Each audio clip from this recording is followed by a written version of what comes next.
has all of the moral legitimacy and civic standing of Plessy versus Ferguson. We say it's not right for politicians to suppress and steal the vote before the election and then buy and sell legislative votes after the election.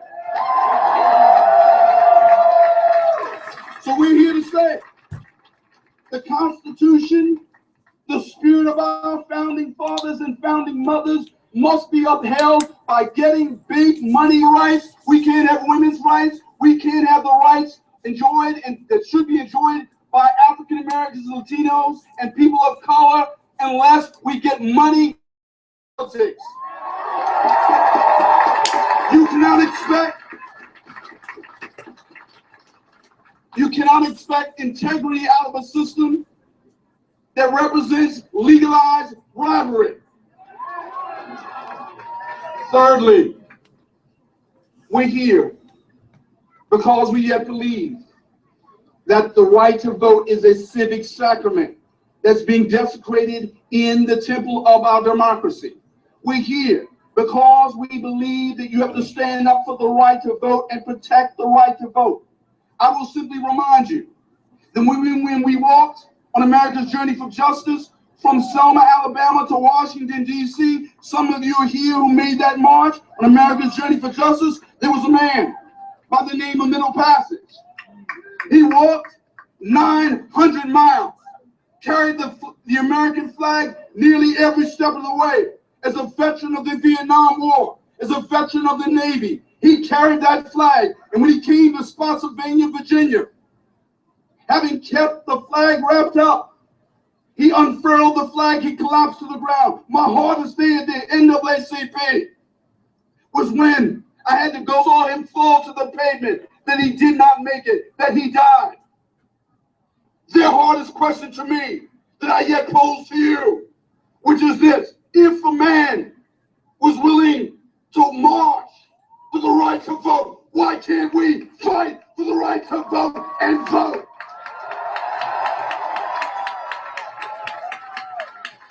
We are here because we yet believe we have to protect the right to vote, ensure the integrity of the vote, and get out the vote. So come November, we need you to vote in mass. We need you to leave Washington and grow a movement. We need you to engage in acts. When we come back in the Roland Martin Show, you'll hear from Reverend William Barber of the NAACP from North Carolina, the leader of Moral Mondays, right here on Roland Martin Show. You with these words from the hymn of the NAACP. Lift every voice and sing. Chill in heaven ring. Ring with the harmonies of liberty. Let our rejoicing rise high as the listening skies. Let it resound loud as the rolling sea. Sing a song full of the faith that the dark facing the rising sun of our new day begun. Let us march on. Let us march on. Let us march on. Let us march on. Let us march on. Hail victory has won.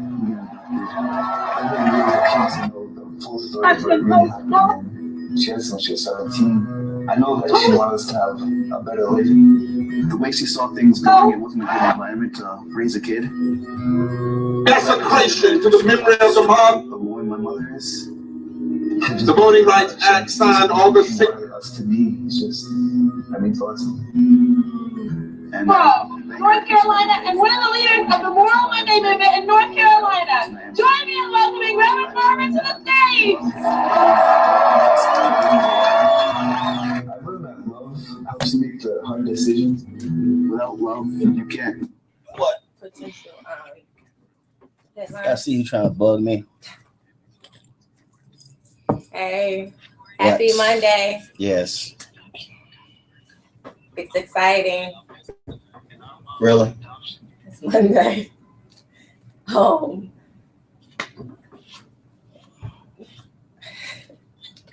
He can't focus. Come on, what? Headline, Hillary wins Domino's. Just as a headline. The Hey, Chanel. Wow, hey. Oh, I can't pronounce your name. She's okay. Thank you, Deuce. I don't know what that means. What? HMS. I don't know what HMS. I don't know. Y'all matching. Right, he tried to match me. Hell no. First of all, let me be real clear. I'm wearing Houston Astros majestic orange. I'm wearing Chicago Bears orange. Give a damn about no Or Chicago. Fighting the Line orange. Give a damn about. Oh, first of all, Fighting the Line. that's two teams that suck. But I still rap. Suck. Don't matter. Thank you, Ronnie. Anyway. Ow, They said dress looks red. That's what they said. I didn't see that. Majestic. Coordinate. Got coordinate. You didn't even read all of them. I read them old ass headlines. You saw this before? They put yes, there? I read all of them. Well, we gotta write some. What do you think about this if we get him though? We just had him. That was a. Tell me, we just had him last week. What if we get some of these people?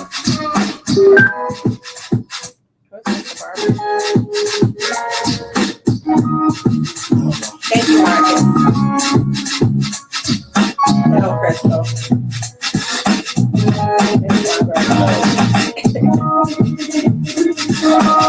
It doesn't matter if they suck. They do suck. The Bears suck. I rep for my Bears city. I go hard for my city. The Bears suck. I go hard. The Bears suck. Shout out. Look, we got to move forward with something. Shout down. Loser down. Loser down. It's still a beautiful city. Somebody said the Bears do suck. Yeah. Yeah, but so Bears suck. Cubs did your suck. town have a championship? Did y'all ever win a Super Bowl? Thank you, right? Right, I don't give a damn about no damn Chicago. Y'all shut up. That's hilarious. Whatever. Whatever to the right. Chicago. First of all, Chicago does not suck overall, okay? Don't talk about my city. I will go hard. Okay? That and her Jackie Illini. Okay, I gotta do radio. I need you to give me a story approval. I'll do that when I can. Y'all wanna see these toes? Y'all wanna see these? Y'all wanna see? He be trying to hate. Y'all wanna see these toes? Those are pretty feet. Those are pretty feet. Fresh pedicure. Fresh. She ashy though. I'm not. It's the. That's the light from the window. Make you look. Make you look. I'm not Y'all, ashy. she ashy. I'm so not. Y'all see them knees? Y'all see them ashy knees? Go on. He back from break Go though, on, y'all. Ashy. Y'all holding him up. Go on, ashy knees. See? See? You mess with me, I'm gonna put you on camera. You mess with me, I'm gonna put you on camera. You mess with me, I'm gonna put you on camera. I was gonna put on camera. Let's go. I'm gonna show you all them ashy legs when we get back to. All right, folks, welcome back to the Roland Martin Show. Here is Reverend William Barber, who, of course, created Moral Mondays, talking yesterday at Democracy Awakening. I've asked Rebecca if she would stay with me. My daughter is Rebecca as well, and in the Moral Monday movement, we try to never speak by ourselves. My friends in the human family, every right to vote we have came through the blood of the martyrs and sacrifice. The 15th Amendment that says the right of citizens of the United States to vote shall not be denied or abridged by the United States or by any state on account of race, color, previous condition of servitude, came through the blood. The Voting Rights Act, signed August 6, 1965, amended 5 times to expand protections, designed to enforce the voting rights guaranteed by the 14th and 15th Amendment, especially for racial minorities and especially in the South, came through the blood. the blood of the martyrs, the blood of slaves, the blood of abolitionists, the blood of white, the blood of black, the blood of freedom fighters, the blood of Native Americans, the blood of soldiers, the blood of Latinos, the blood of the gay, the blood of straight, the blood of Christians, the blood of Catholics, the blood of Jewish people, the blood of Muslims, so many unnamed. But we can never forget that every right to vote has been signed in blood. And we are here to say to America, wake up, can't you see that it is a desecration to the memory of the martyrs for the Voting Rights Act to be gutted by the Supreme Court? It is a desecration to the memory of the martyrs and their blood to pass Citizens United, which gives money, greed, and racism the power to buy the elections that they can't earn at the ballot box. It's a desecration of the blood for the extremist leadership of the United States Senate and the House to engage since June 25th, 2013, the day of the Shelby decision, a 1,027-day interposition filibuster. 1,025 days longer that Strom Thurmond filibustered the Civil Rights Act, they've been filibustering fixing the Voting Rights Act. They've been refusing to do the job that Congress is assigned to do in the 15th Amendment. 1,000 days, allowing the Attorney General of the 21st century to have less power than the Attorney General had in 1965. 1,000 days, allowing a race-driven legislature and governors all through this country to engage in laws. 1,000 days of the worst attacks on voting since the 19th century. And not only just this Congress, but if we're going to be nonpartisan and tell the truth, we've had more than 16 presidential debates, Democrats and Republicans, and none of them have focused on fixing the Voting Rights Act. That is a travesty to the blood of the martyrs. But not only is it a desecration, Rebecca, it's an attack on our democracy. Without the unabridged right to vote, the heart of the democracy is under attack. I come from the South, from North Carolina, where we have seen since Shelby the worst coordinated attack in this country. At the very time that African Americans are voting at 70%, and we're building fusion with progressive whites and Latinos, we've seen an extremist governor and legislature vote to put in place apartheid voting districts.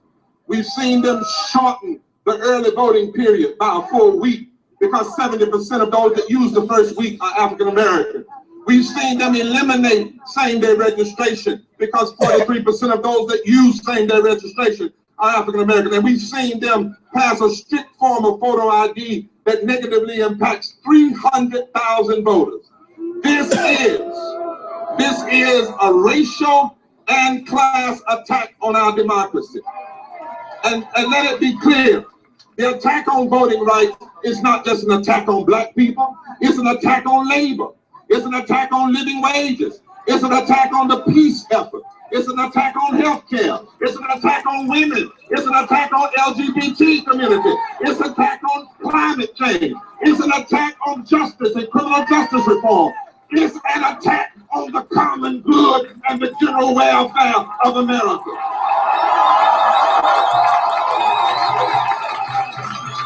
And let us understand why it is an attack. It is an attack by modern day race and class driven Southern strategists who are reaching back to the theories of Richard Nixon, Ronald Reagan, and Kevin Phillips, because they know that black, Latino, and whites now have the power to break open the South. They are fighting to hold on to the South because they know that in 13 states in the South, you have 160 electoral college votes, you have 26 senators, you have 13 governors who control election boards, and you have 135 U.S. House seats, which make up 31% of the House.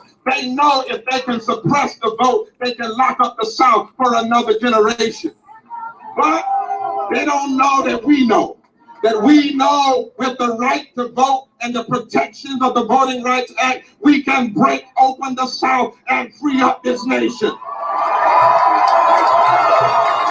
And so we know the trick. We've seen it before, and it will not work again.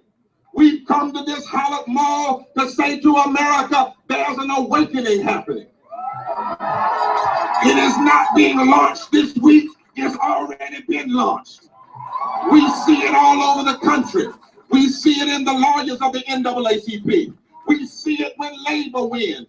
We see it in the fight for 15. We see it with Black Lives Matter. We see it in the Moral Monday. We see it when people of faith are standing up all over this country, that the alarm of conscience has gone off. There is an awakening. Wake up, everybody. It's our time. It's our summer. It's our vote. Wake up, America. Wake up, America. Wake up, everybody. No more sleeping in bed. No more backward thinking. Time for thinking ahead. The world won't get any better if we just wake up and vote. Wake up and fight. Wake up and stand. Wake up and believe. Wake up. Wake up. Wake up, America.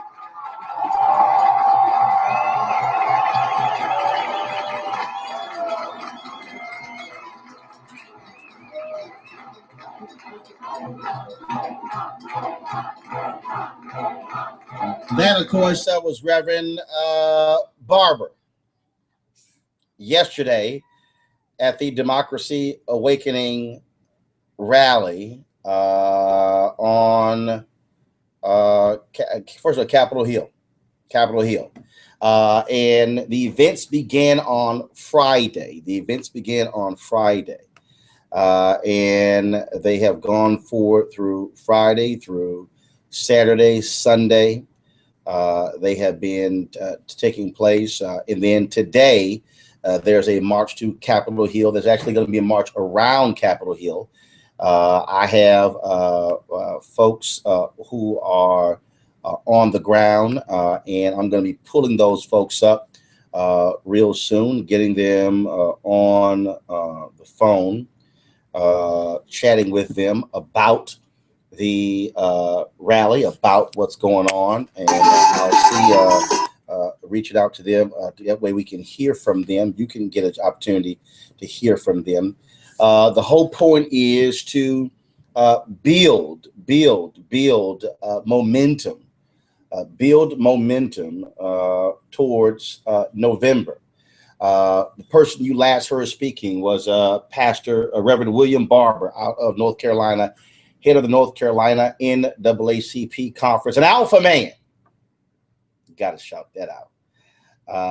And he has been organizing people, leading them with Moral Mondays for the past 2 years. That has been touching people in an interesting and unique way. And so that's what he has been involved in.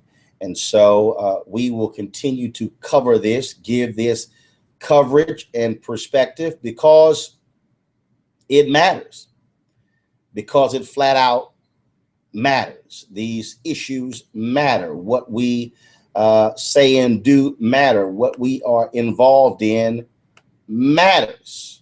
So we come back, more about Democracy Awakening. If you were here in DC for Democracy Awakening, I would love to hear from you. Give me a call, 844-736-7474.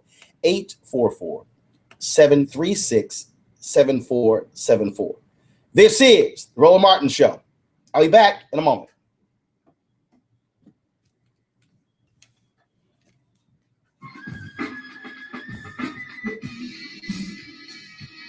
Call 844-736-7474 and talk to Roland Martin next. The thought of my sons growing up without me inspired me to quit smoking. I talked to my doctors, and then I threw away all my cigarettes, ashtrays, and lighters. I started exercising instead of smoking. Getting support from friends online kept me on track. Staying away from alcohol when I was first quitting was key. Instead of smoking after I ate, I'd get up and take a walk. I missed having a cigarette in my hand, so I'd hold a pen or a straw, anything. Until I knew I wouldn't give in to temptation, I spent more time with my friends who didn't smoke. I went to places that were smoke-free. I didn't stay quit the very first time I tried. I kept on trying, and I learned something each time. Do whatever it takes. No matter how many times it takes. I quit. I quit. I quit. We did it, so can you. You can quit. For free help, call 1-800-QUIT-NOW. A message from the U.S. Department of Health and Human Services and CDC.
Thick stuff. Stater. No, he wasn't. Must have been hungover.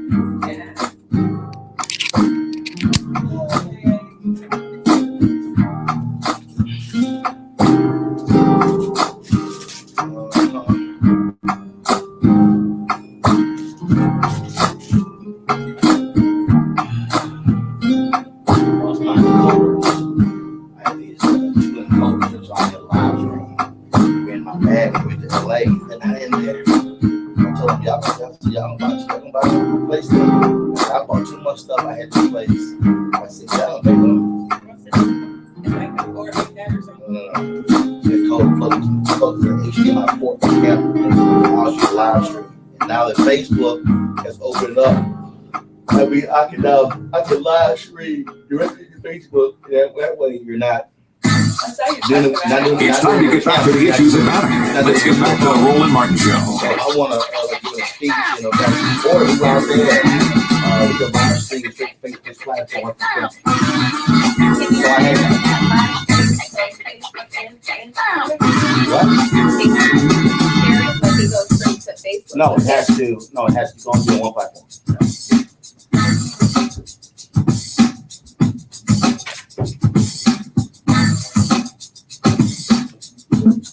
All right, folks, welcome back to the Roland Martin Show. We have been talking about Democracy Awakening. As I said, there are some protests taking place right now. And what I want to do is I'm going to give Mark Thompson a call. Mark Thompson has been out there as well, and see if we can get him on the phone lines. He's out there with Dick Gregory and others. So you hear the dial tone right now. I'm giving him a call. Hey, Mark. Hey, Roland Martin. Are you still out there at the rally? I'm just leaving, but I'm nearby. Give us a sense of what took place today or this morning. Well, we really had a large number of people, probably well over 2,000, march from Columbus Circle to the Capitol, and actually kind of parted the Red Sea with another march, the Dreamers demonstrating at the Supreme Court. So that swelled the crowd even more. And as Democracy Spring did last week, Democracy Awakening went to the steps of the Capitol, and arrests have just begun.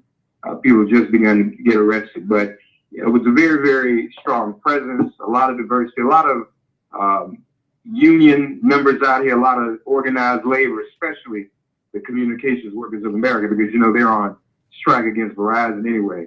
Reverend Dr. William Barber is here. Dick Gregory, matter of fact, Dick Gregory is here right beside me.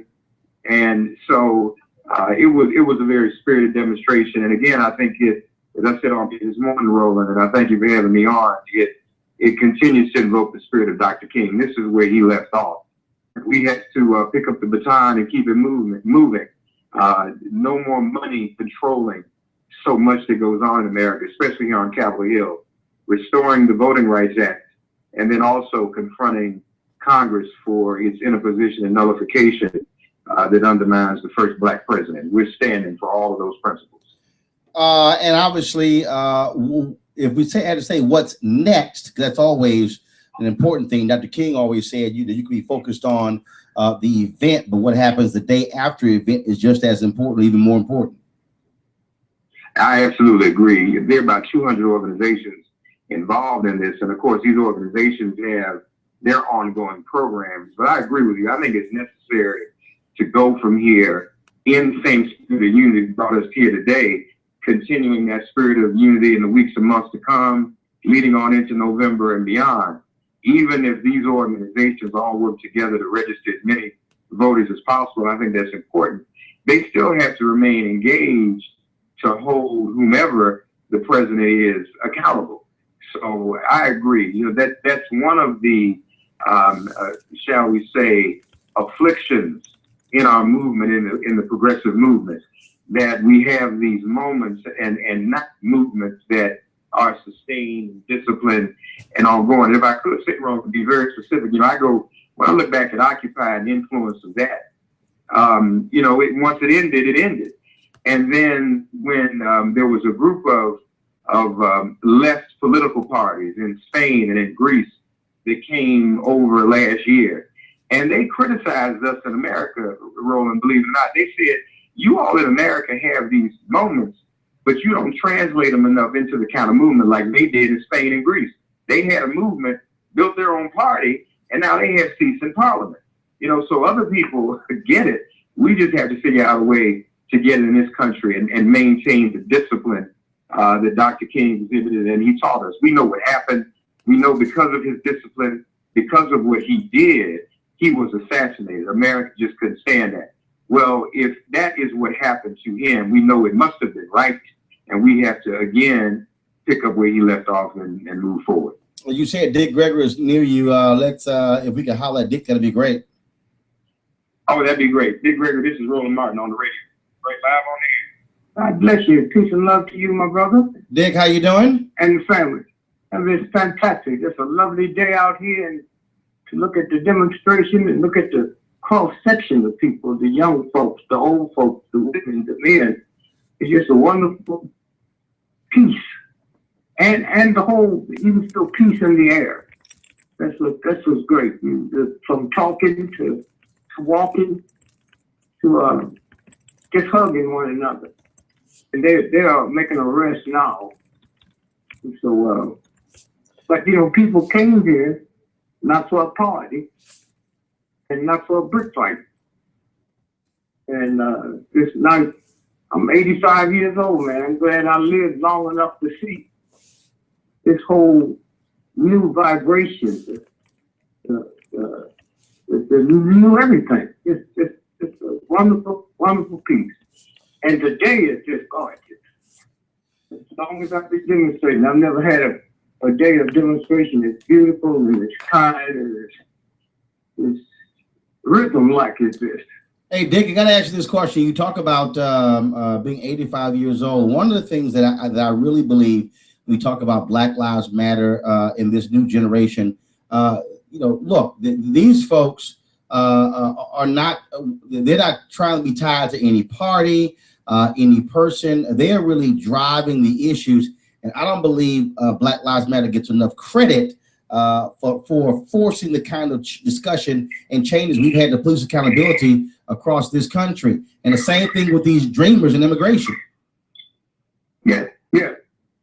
Well, first you have to understand, if the Jews in Nazi Germany would say Jewish lives matter, then the Germans come out and say all lives matter. That ain't nothing but a crock of bullshit. That ain't nothing but a crock of bullshit. We sitting here now and we looked at what happened in Flint, Michigan, and not one organization had come out to talk about genocide. No, that's what it is. Nobody. Why? The organizations you have to go get your rent money from. That is pure example of genocide. And don't nobody want to talk about it. Nobody wants to talk about it. But you're right, you know. And so when you sit and you look at Black Lives Matter, let me tell you something. If these killing police would be killing dogs, white folks would be going crazy, okay? Look at the news. That's true. I'm not looking at you or black stations. I don't hear nobody talking about, you know, this and that and this and that, you know. Nobody's ever said, have you tested the cops to see if they had drugs in them? Have you tested the cops to see if they had alcohol in them? Nobody. Nobody at all. And so some kind of way, you know, it's like you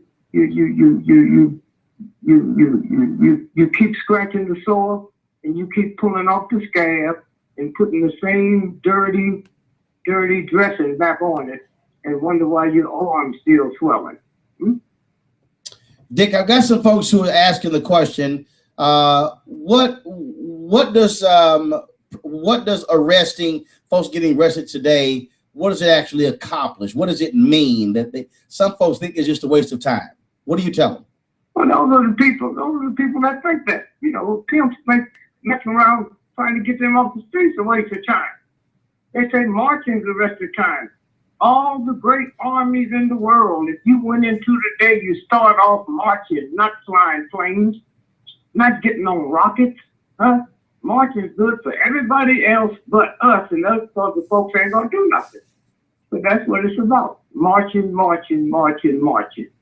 Every great army that you see today, they marching. Okay for them, but not for us. And when you talk about moving these things forward, first of all, it's great to have you out there.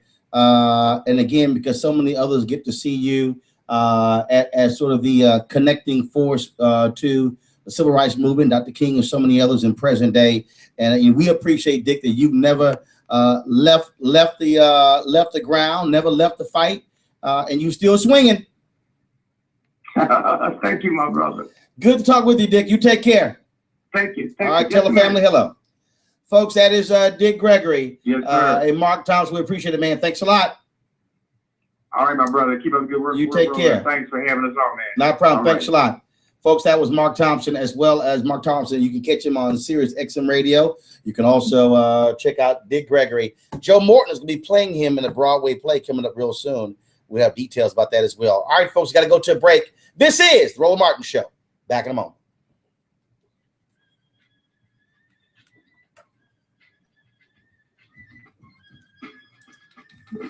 Call 844-736-7474 and talk to Roland Martin next. We'll be back.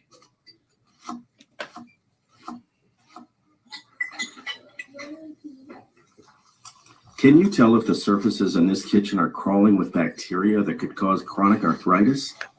Listen. Can't, can you? You can't see it either. Wash surfaces, utensils, and hands frequently with soapy water while preparing food, especially when handling raw meats or eggs. Raw food may contain bacteria that can make you very sick, or worse. 1 in 6 Americans will get sick from food poisoning this year, and roughly 3,000 will die. But you can keep your family safer by cleaning with soap and water as you go. Learn more about this and other important information. Check your steps at foodsafety.gov. That's foodsafety.gov. A public service announcement brought to you by the U.S. Department of Agriculture, the U.S. Department of Health and Human Services, and the Ad Council. My name is Dale Pazinski. I'm 19 years old, and this is how I live united. I've always been kind of a computer geek, and I found a way to use those skills to help the homeless in my community. For people facing hard times, computer skills and a basic resume are so important. It may seem like a small thing, but it makes a huge difference in people's lives.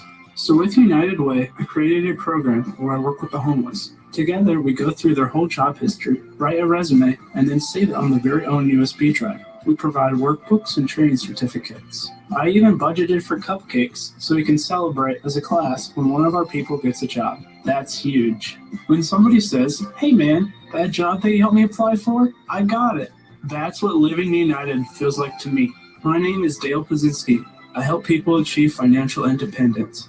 So I don't just wear the shirt, I live it.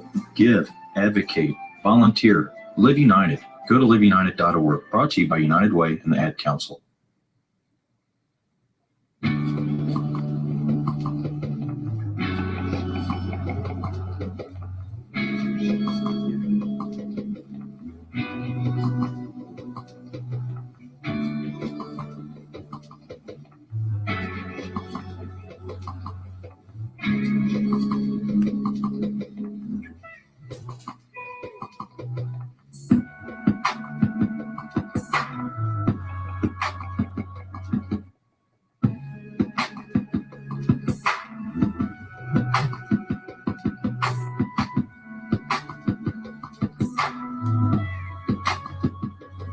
No.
It's time to get back to the issues that matter.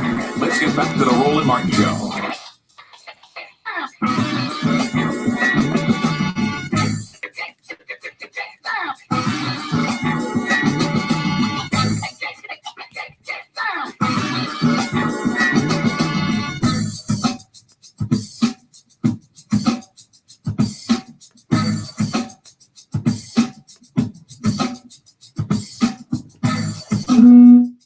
Number to call is 844-736-7474, 844-736-7474. What about what you heard Mark Thompson say there, which I thought was important? You heard him say, that, and y'all heard me say this, some said, I even coined the phrase, I can't even remember, turning a moment into a movement. And I believe we do make a mistake. We do make a mistake. We were not maximizing these moments and transforming them into movements. Sean in New Jersey, you're on the Roland Martin Show. What's your comment, Sean? Well, the only way it's going to be a movement is you detach yourself away from white people, something y'all slandered me with last week when I spoke about this. And that's the problem. Of course, it's only going to be a movement. What does demonstration get you until you say, hey, black people, over here, do your own business? No, Sean, let me correct you. You got slammed last week because it was nonsensical. No, Sean. You got slammed last week for saying you were the only black person in all of America who's doing this. As if you talked and you've examined and you studied every other black person in America. It's all you. You by yourself. You are the lone wolf in America. Do you know how silly, that sounds? Can I talk now? Do you know how silly that sounds? You're the only one. Just you. Nobody else. Just Sean. Can I talk now? Yeah, go ahead. Yeah, the guard. Yeah, the guard is the only one because I have not heard anybody who is nationwide understood to speak out against white people and say, "Hey, black people, leave these white folks alone. Stop taking money in your organization." When are you going to step up and say that? Say to Nike, "No, we won't support you, Nike." Say to McDonald's, "No, we won't take your advertisement money, McDonald's." When are you going to step up and say that and take off your Let me say it again. Uniform that you have on right now? When are you going to do that? Let me say it again. So Sean, you're the only one. There's no other. No, there's no, Sean. I'm telling you how silly you sound. You act like you're the only one. You don't talk to white people. You don't talk to white people. You don't see them. You don't wave at them. So Sean, you're telling me that you don't buy anything for somebody white. There's nothing. Your whole deal is all 100% black. That's what you're trying to tell me? Name another brother. Is that what you're trying to tell me, Sean? No, so you deflected, bro. No, I'm not. You deflected. No, I'm not. You call for a boycott. Tell me when you call for a boycott. Are you serious? Tell me when. Son, I've done that several times. So lose one, don't get advertisement? What are you talking about? You lose one, get advertisement. Yes. Okay, then. So who do you call for a boycott for? Who's advertising on there? Come on, okay, man. Sean, let me say it. No, Sean, let me say it again. Okay, go, hold on. Go. First of all, go ahead with your usual. First of all, I know what the hell you've been talking about because you're going just back and forth. You're talking loud and saying nothing. Deflecting, once again, this is what they do. Name one black. Who's they? That say leave white people alone. Who's they? Name one countrywide black person that's understood countrywide that black people know throughout the country that stood up and said, "You know what? Leave white people alone." Sean, don't nobody know you. So Sean, are you telling me, Sean, are you telling me, Sean, that you don't buy or interface with white America anywhere? No, I'm asking you a question. No, ask me socially. No, I'm asking you a question. I'm asking you a question. So Sean, hold on, Sean. Go to church with them. Not me. Oh, actually, the church I go to is a black church. Yeah, I bet you white folks in there because you mystified. That's why. I don't deal I'm mystified. Okay. Socially at all. Of course you mystified. You don't deal with white socially at all. So let me ask you a question. So if you are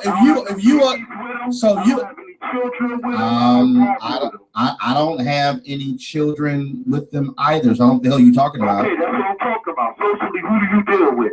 Exactly. I see your Twitter account, man. You can't change up on me. You can't deflect. First of all, I'm not deflecting. I don't know what the hell you even talking about. You're just rambling. Black people will be able to grow when they leave white folks alone, period. Got it. Yeah, okay. Yeah, I have no idea what the hell he's talking about. Nothing.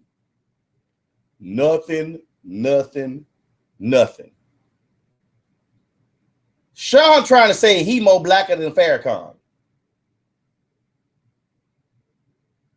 Really, bro? Really? 844-736-7474. 844-736-7474. Give me a call. Love to hear your thoughts about Democracy Awakening. Also, I'm going to share with you guys. I'm looking for it. And do we have it? I don't think we do. I was looking for the full segment on our show, but I don't have it, the full segment from ABC this week.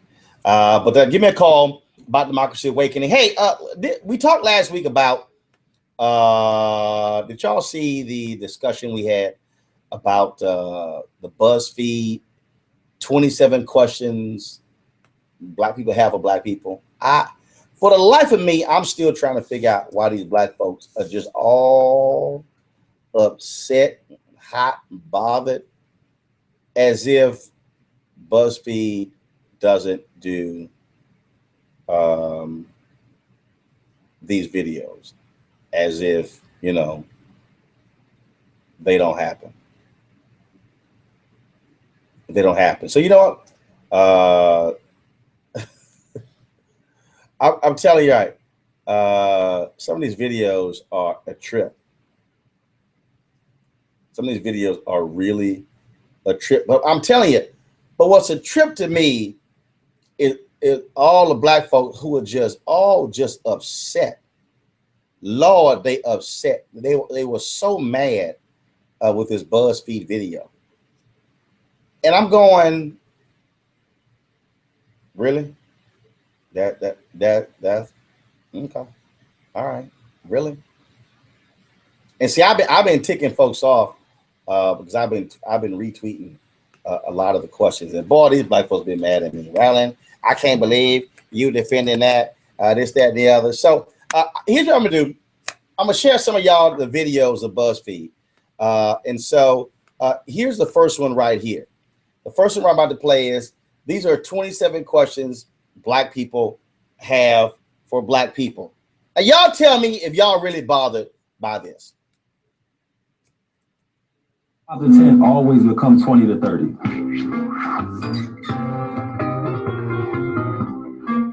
If my dad is on fleek, am I lit? Why is it a problem if I like anime? Why do black people look at your shoes before they greet you? Why are we more likely to engage in the new dance trend than we are to get involved in politics or opening a business? How did watermelon become our thing? Like, everybody should love watermelon. Why do you get upset when I don't like a black celebrity? Race aside, some people are just terrible. Why do we call each other the N-word, but get vehemently upset when a white person uses the N-word? It drains my soul to hear the word, and I just don't understand how people who have any understanding of history can use that word. Why is my natural hair, the hair that grows out of my head, seen as a political statement? Why do we think people with white skin look better than people with dark skin? Do you really believe that black is beautiful? Or is that just something you say because it sounds cool? Why do some black people say that you're pretty for a dark-skinned girl? When that is said to me, it still makes me feel like the ugliest little black thing. Why do some black men only date white women? Why is it okay for black men to date white women, but not okay for a black woman to date outside her race? Why do you protest Black Lives Matter And then tear each other down in the next breath? Why do we say that we don't want to be seen as a monolith, but then try to take people's black cards away for not liking something that's supposedly black? Why are we so quick to support a non-black owned business, but then hesitate when it's a black owned business? I mean, is there a cutoff time for this whole homophobia thing in the black community? Because I'm really looking forward to that. Why is growing up without a father so common in our race? Why don't we like to confront our mental health issues? Therapy is such a wonderful and magical place. Why is there a checklist for being black? Why is being educated considered a white thing? Why can't I love school and also be black? Why do I have to be mixed in order to have long hair? Why do you think well-off black people don't know what it means to be black? Black isn't only defined by adversity. Why do some black people say, oh, I have Native American in my family, in order to feel interesting or more valuable than other black people around them? Why can't we just acknowledge that there are a bunch of different types of black people walking around and they're all amazing and unique and special in their own way? We within the black community are so quick to kind of tear each other down and to look towards other races in terms of their success and in terms of what they have, but never want to kind of look into the mirror ourselves. I love black folks, but that doesn't mean I don't have questions. Why are we always looking for the discount? Shoot, I ain't gonna lie, I'm looking for a discount too. I'm saying that's wrong. Now, here's what was a trip. That were these black people who saying, well, I've never met black people who asked those questions. I have. I'm going to play a couple more BuzzFeed videos when we come back on the Roland Martin Show. Back in a moment.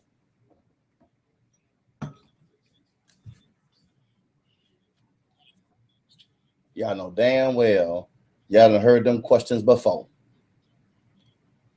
Folk be lying and fronting. I don't know why they be lying and fronting. Little girls all over the world look to the sky, where the first woman is now in space. Military stereotypes are challenged today with the trailblazing promotion of a U.S. female officer to 4-star general. It was just announced that the vast majority of last year's doctorate degrees were earned by women. We've come so far, but our news is changing for the worse. More women die from heart disease and stroke than men, even though it can be prevented. Make a change at goredforwomen.org today. Brought to you by the Ad Council and the American Heart Association's Go Red for Women.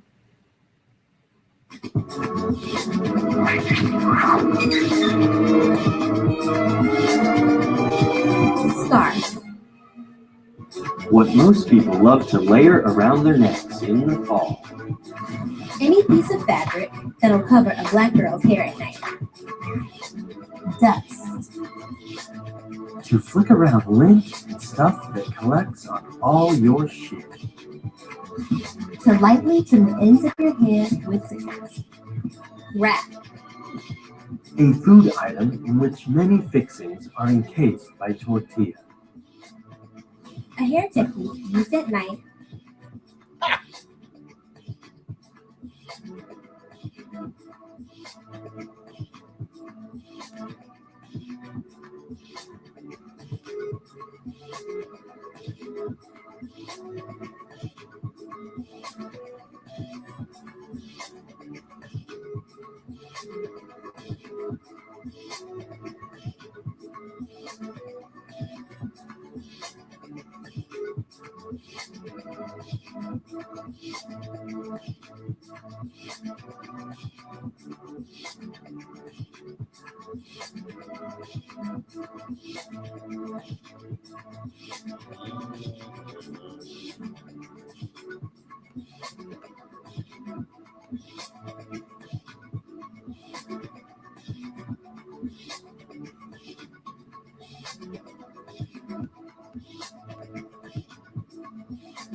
It's time to get back to the issues that matter. Let's get back to the Roland Martin Show. All right, y'all, welcome back to the Roland Martin Show. I'm going to go to the phone lines in a minute, but I'm going to play this for you because, I mean, again, I just want y'all to understand. This is why people start tripping and acting the fool. I don't know why BuzzFeed doing these videos and talk about black people. This is not fun. I mean, black people acted a fool last week. Okay, so BuzzFeed has this other video that I think is funny, and it's called 10 Words That Mean Something Different to Black Women. 10 words that mean something different to black women. All right, here you go. Scarf. What most people love to layer around their necks in the fall. Any piece of fabric that'll cover a black girl's hair at night. Dust.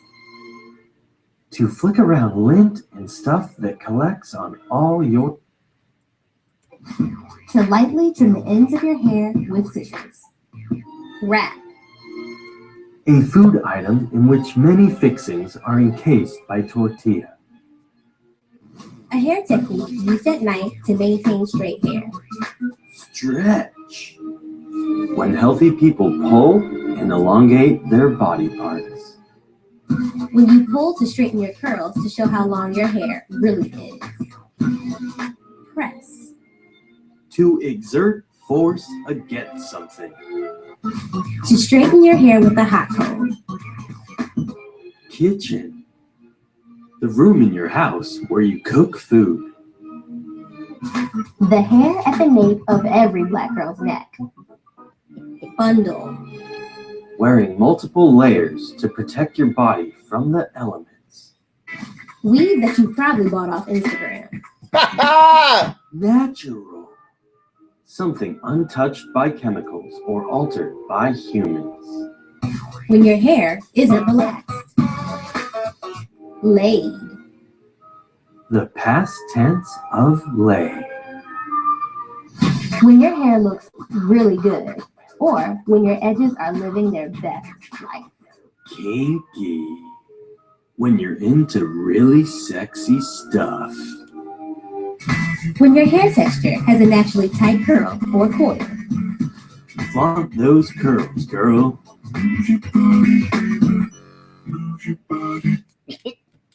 Okay, you see what I mean? People act a fool about BuzzFeed's videos. I don't see what the big deal is. And so when they were talking with the questions black people ask black people, I kept telling people that stuff comes up on my radio show all the time. So why folks getting all the attitude? You understand how people trip? I don't understand. Okay, there's a couple other. Okay, so they made this video called "What is White Privilege?" Okay, that's a video they made. What is white privilege? Okay, I gotta play that one. Now, do I hear black people do I hear white folks getting mad at this one like black folks did? No. Okay. All right, here we go. Water. All I have to do is turn on a faucet. That's privilege. I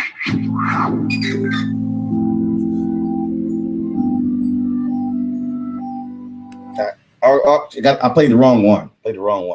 Because what I was looking at is, all right, here's what I was looking at. Things that black people want you to know. Okay, this is another one of BuzzFeed videos. Okay. All right, here we go.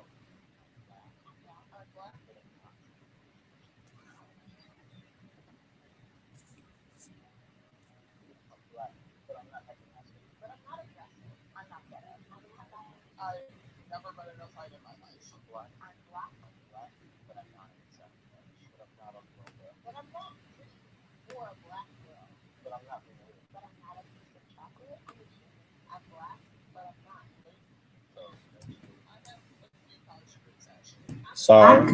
But I'm not trying to act white when I speak properly. This is just how I talk. But that doesn't mean you have to use the N-word around me. But I'm not concerned with being your definition of black. I'm not interested in having you touch my hair. But I'm not good at twerking. I'm not gonna rob you. I'm not leeching off the system. But my blackness is not the same as someone else's.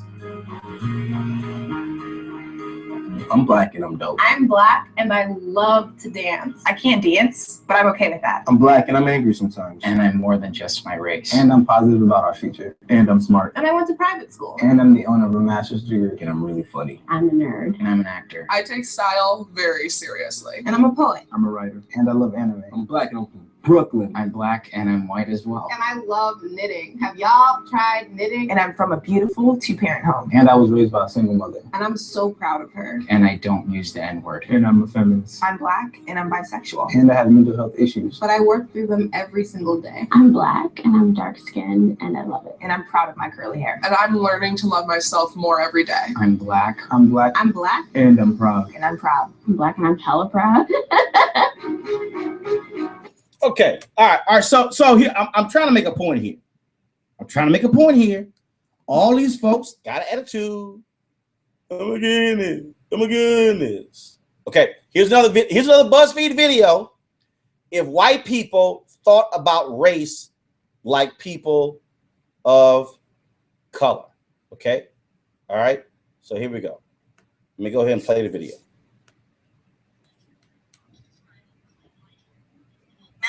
Please don't be white. Please don't be white. Please don't be white. For the love of God, please don't be white. Yes, kale today. I love kale so much. Oh no, everything's sweet. Kale. They're gonna think I'm so white. Damn it, now airport security is gonna think I'm some kind of terrorist just because I happen to be white. He was spotted wearing a plaid shirt and glasses before entering the plane. Really, dude? Now I have to give up plaid too? I'm Alex, it's my first day. Hey, Alex. All right, well, I'm Kwesi. Kwesi? Yeah. Hi, I'm Freddie. Freddie, great to meet you guys. Awesome, I can't wait to start. Yeah. All right. My parents are the worst giving me this basic-ass white name. Who names the kid Alex anymore, anyway? People are gonna think I'm so white before they even get to know me. Man, I'm sick of this. These f***ed up white guys need to stop messing up for the rest of us. God, maybe I should come up with a different name, like Ronald. No, that's pretty white. Hey, we're gonna get pumpkin spice lattes. Let us know if you want one. Did they offer me a pumpkin spice latte because I'm white? Or were they just being considerate? OMG. No effing way. You have to try pumpkin bread. It's the best in the world. I love it. Cool. Damn it, Lauren. That OMG was way over the top. Now she's going to think you're a basic white bitch. And if I do want a pumpkin spice latte, will I look like a stereotype? Congratulations. Wow, I'm the only white person in this room again. I don't think I got this job just because I'm white. What do you think? They added Everybody Hates Chris to Hulu. Yeah, you can say whatever now. How do they know about the same stuff? Why did I grow up in such a white neighborhood? I can't relate to anything they're saying. Do you guys ever watch Frasier? It's also on Hulu. What was that look? Is my music too white? No, it's American. It's American. Oh, cool. Is it more like white-oriented comedy? I knew Miley would be too much. What about T Swift? Why is my music so white? Ooh. If another person tells me how much they love my mashed potato colored skin. Oh, cauliflower. Well, that's a new one. But I think you guys. I just don't get a lot of the jokes. Yeah. It's a little hard to relate to. The only comedy I know is The Nutty Professor. Oh, the one with Mary Lewis. Okay, now I told you, all these people were tripping about the video, 27 questions Black people have for Black people. And so I'm playing all these videos for you so you get a sense of what I'm talking about. Okay, here's another one from BuzzFeed. If Black people said the stuff white people say. Okay? All right, you ready? All right, here we go.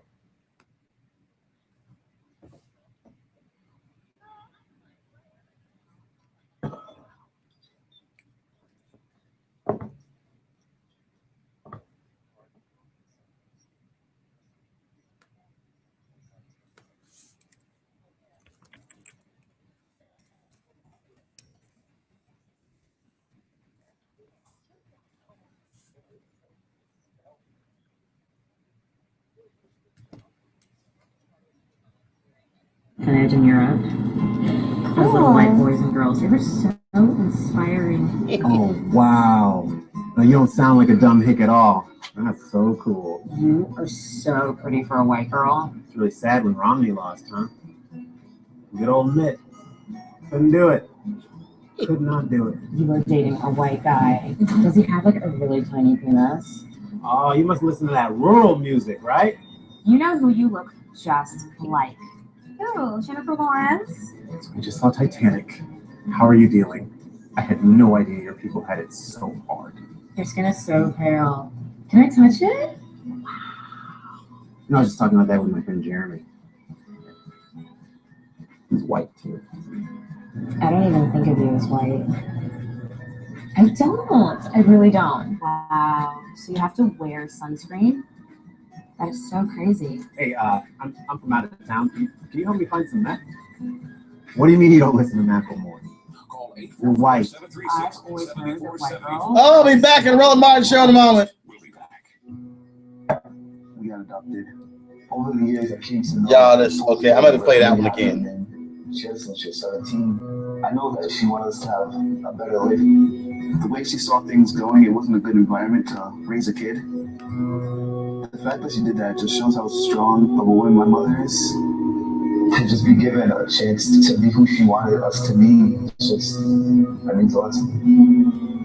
And I thank her each and every day for it. I wouldn't be the person who I am today. And I like the person I am today. I've learned that love is what makes people who they are. I've learned that love helps you make the hard decisions. Without love, you can't know nurturing. And without nurturing, you can't grow. And I knew I was loved and I was part of a family, so that was what's important to me. For more information, visit ichooseadoption.org. I'm Crystal, and I'm Christopher, and our mom chose adoption.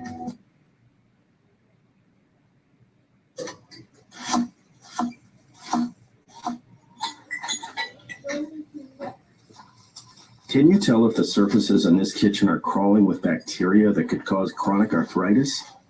Listen. Can't, can you? You can't see it either. Wash surfaces, utensils, and hands frequently with soapy water while preparing food, especially when handling raw meats or eggs. Raw food may contain bacteria that can make you very sick, or worse. 1 in 6 Americans will get sick from food poisoning this year, and roughly 3,000 will die. But you can keep your family safer by cleaning with soap and water as you go. Learn more about this and Facebook information. I got to restart y'all. Check your Okay, steps at foodsafety.gov. That's foodsafety.gov. A public service announcement brought to you by the U.S. Department of Agriculture, the U.S. Department of Health and Human Services, and the Ad Council.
It's time to get back to the issues that matter. Let's get back to the Roland Martin Show.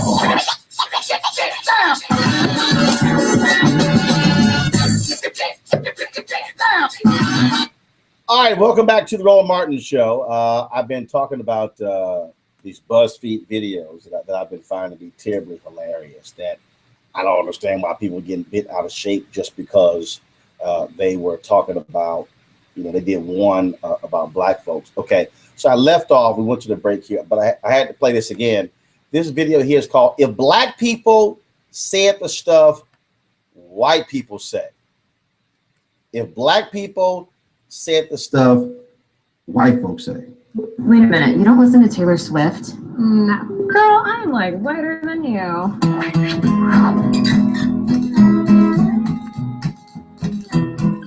Was it hard to grow up in the suburbs? It must have been really boring. No police activity or anything. Your hair is amazing. It's kind of like my golden retriever. It's so limp and lifeless. Like, how do you do that? Oh, wow. Your name is so easy to spell and pronounce. Isn't it really easy to get a job? Check out these photos of me volunteering at an orphanage in Europe. Those little white boys and girls, they were so inspiring. Oh, wow.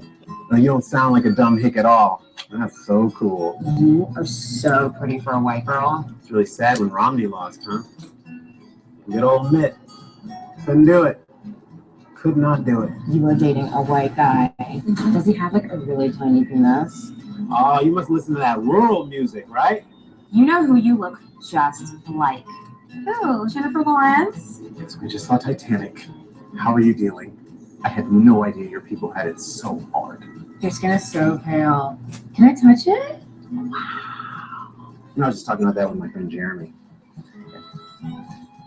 he's white too. I don't even think of you as white. I don't. I really don't. Wow. So you have to wear sunscreen? That is so crazy. Hey, I'm from out of town. Can you help me find some meth? What do you mean you don't listen to Macklemore? You're white. I've always heard that white girls are like super boring in bed. Oh, hey. Yo, what's up, my crack? Oh, no, man, it's cool. You know, I can say it. My girlfriend's white. Yeah, not cool, man.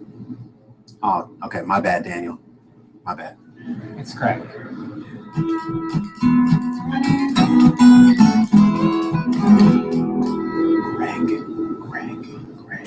Daniel, Greg.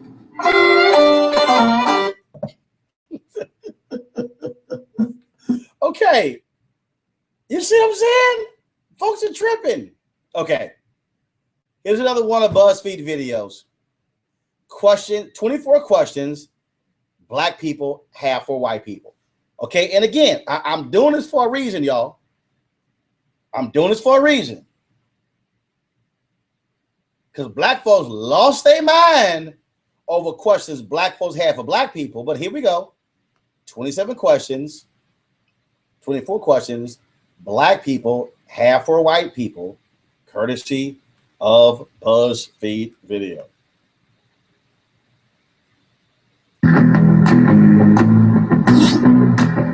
Why do you always make such horrible decisions in horror movies?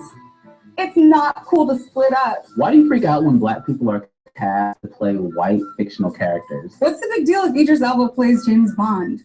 I would go see it twice. Why is a big butt and big lips considered attractive on a white woman, but they're unattractive on a Black woman? Do y'all really think Miley is the one who created twerking? Really? Why am I supposed to teach you how to twerk? I don't know how to twerk. Why is it that white people always act as though they have discovered a new trend when people of color have been doing it for virtually years? Why is it when a Black woman wears her hair natural, it's seen as inappropriate, but when a white woman does, it's praised? This is the hair that I was born with, so you wearing it as a trend is not cute. Like, can you appropriate my student loans? Can you take that off my hands? Why is it that white crime is seen as an isolated incident, but Black crime is a representation of my entire community? When we see a story on TV about a white serial killer, I don't automatically assume that all white people must be serial killers too. Why does talking about race make you feel so uncomfortable? Is it because you think that you'll be perceived as racist if you talk about race? You don't really believe that racism is over because we have a Black president, do you? Why is it so easy for you to notice when there are no white people around, but you hardly ever notice when there are no Black people around? Why is your goal to be colorblind? And there's so many different types of people in the world, yet you can't see color? Why do you want to say the N-word so badly? If I don't use it, what makes you think you can? Why do you always want to touch our hair? Who told you it was okay to touch people without their permission? Why do you feel like having one Black friend makes you a cultural expert or not a racist? Is your only Black friend comfortable with being the reason why you can't be racist? By that logic, then I'm not racist. I have a ton of white friends. Why do you feel comfortable cursing at your parents? Why do you kiss your dogs on the mouth? How come you can't pronounce Black names like Kubanjane, but can say names like Schwarzenegger, Galifianakis, and LaBeouf just fine? Why do you feel like all lions' lives matter, but Black lives don't? Why is a lion's life in Africa more important than the lives of Black people here in America? What did Simba ever do for you? I get it. Lion King was an awesome movie. But so was Selma, and so was Malcolm X. Why is it so hard for you to acknowledge your privilege? How does it feel to not be the spokesperson for your entire race at any given time? Must be nice.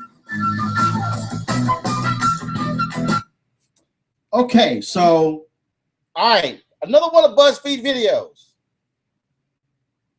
Are folks gonna be tripping, all upset, mad? So do y'all see what I'm saying? This is why I didn't trip out on their video, 27 questions Black folks have for Black folks.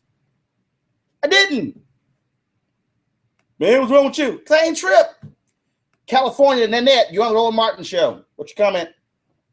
Hi, Roland. Don't be so hard on Sean. He's just trying to keep it real for himself and for those of us who try not to, do things with white people. But nevertheless, don't be so hard on him. No, I'm going to be hard on him. Okay. I was glad to hear Dick Gregory speak earlier and what's going on in Washington, so I think that's great too. But missed you last week. Don't forget to listen to my Mama Said What on my podcast. And have a great day. All right, thanks so much. I appreciate it. Oh, wait a minute. That thing about the bus.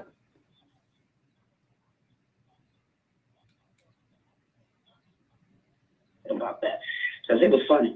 Yep. All right. I appreciate it, Ned. Thanks a lot. Shauna in Texas. Shauna, you're on Roland Martin Show. Good morning. Hey. Oh, hey. I thought that the BuzzFeed videos are, well, it was hilarious. All of them, actually. So I didn't get offended by that at all. And like the last caller was saying, maybe the conservative blacks are. I am a more conservative black. So I still wasn't offended. But having white friends, I actually allowed, created an environment. Ask the questions because they were curious about hair and skin, why we all have different skin tones. They didn't know. And it brought out a lot of information because I realized their parents were putting a lot of things in their head. Like one of my friends, her dad didn't allow her to watch like the Bill Cosby show. She wanted to watch that or A Different World, and he was telling her, oh, that's for the black kids. So she couldn't even watch Fat Albert. And because he was telling her, that's for them, so you don't need to watch it. So I didn't find that offensive at all because a lot of times people are unaware. They don't know. And so their fear is implanted in them from childhood. I don't know why people or all black people are upset. I just think that some people want to be mad about anything. They can be mad about the weather. It doesn't matter. Okay. I appreciate it. Thank you so very much. Let's go to Lindale, Illinois. Lindale, you're on the Roland Martin Show. How you doing? What's your comment? I'm a black man, and I'm also a Democrat. But I got to make a statement that a lot of black people, my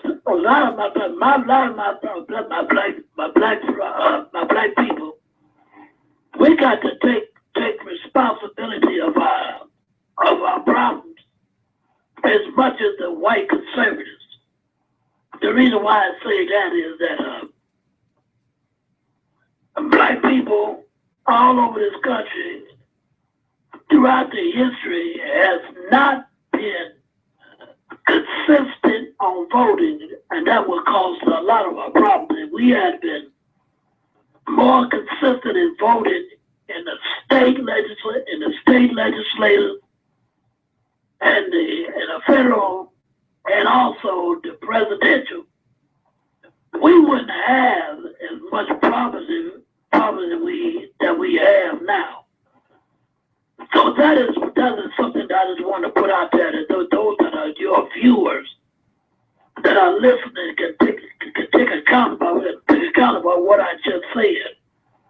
We would not have so much of a problem if we was more involved in voting.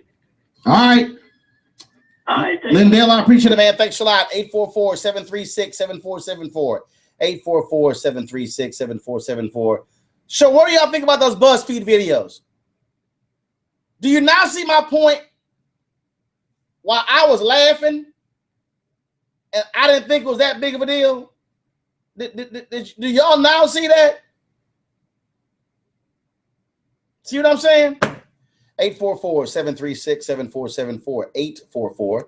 844-736-7474. This is Roland Martin Show. Back in a moment.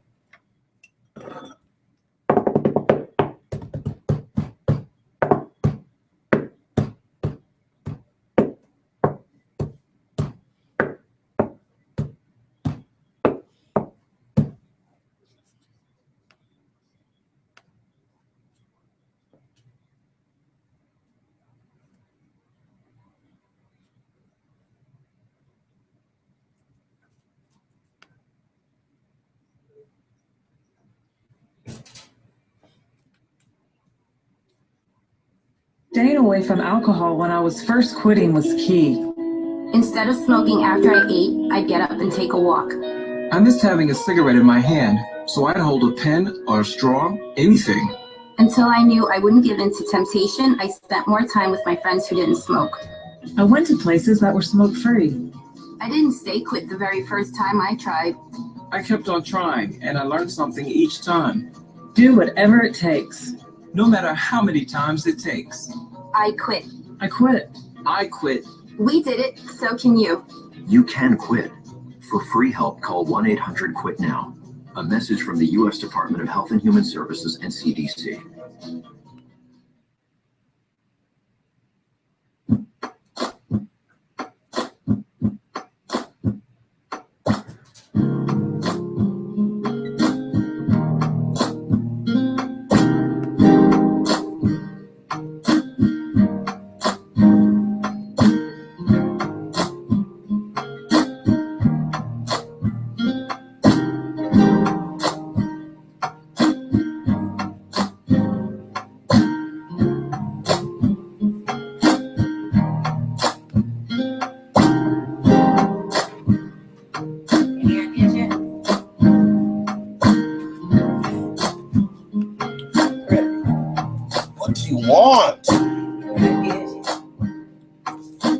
This my what?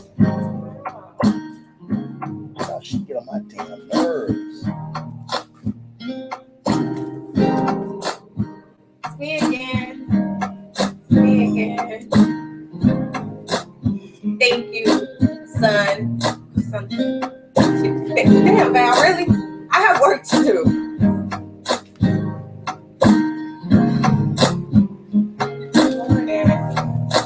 It's work. It's work. Thank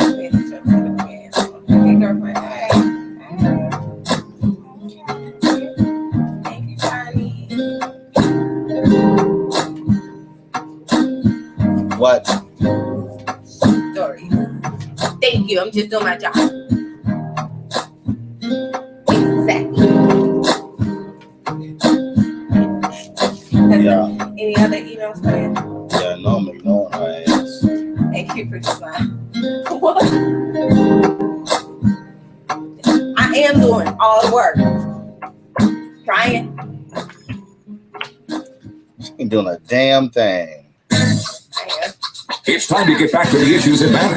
Let's get back to the Roland Martin Show. Damn thing.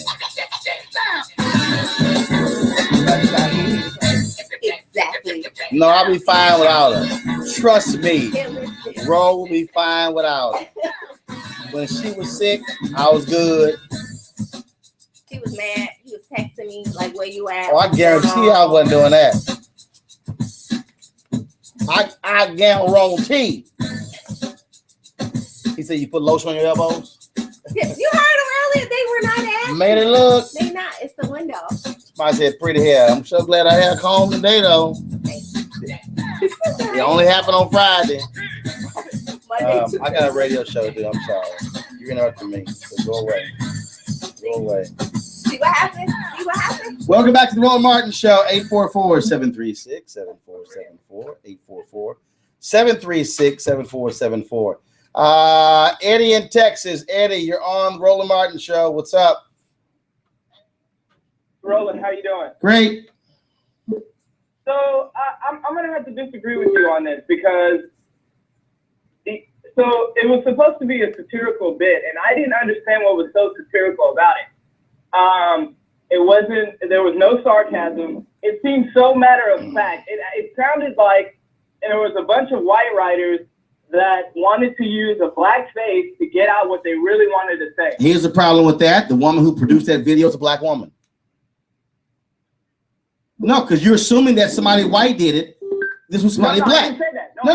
But it was no. You said it seemed like you said it seemed like some white people. You said what you just say?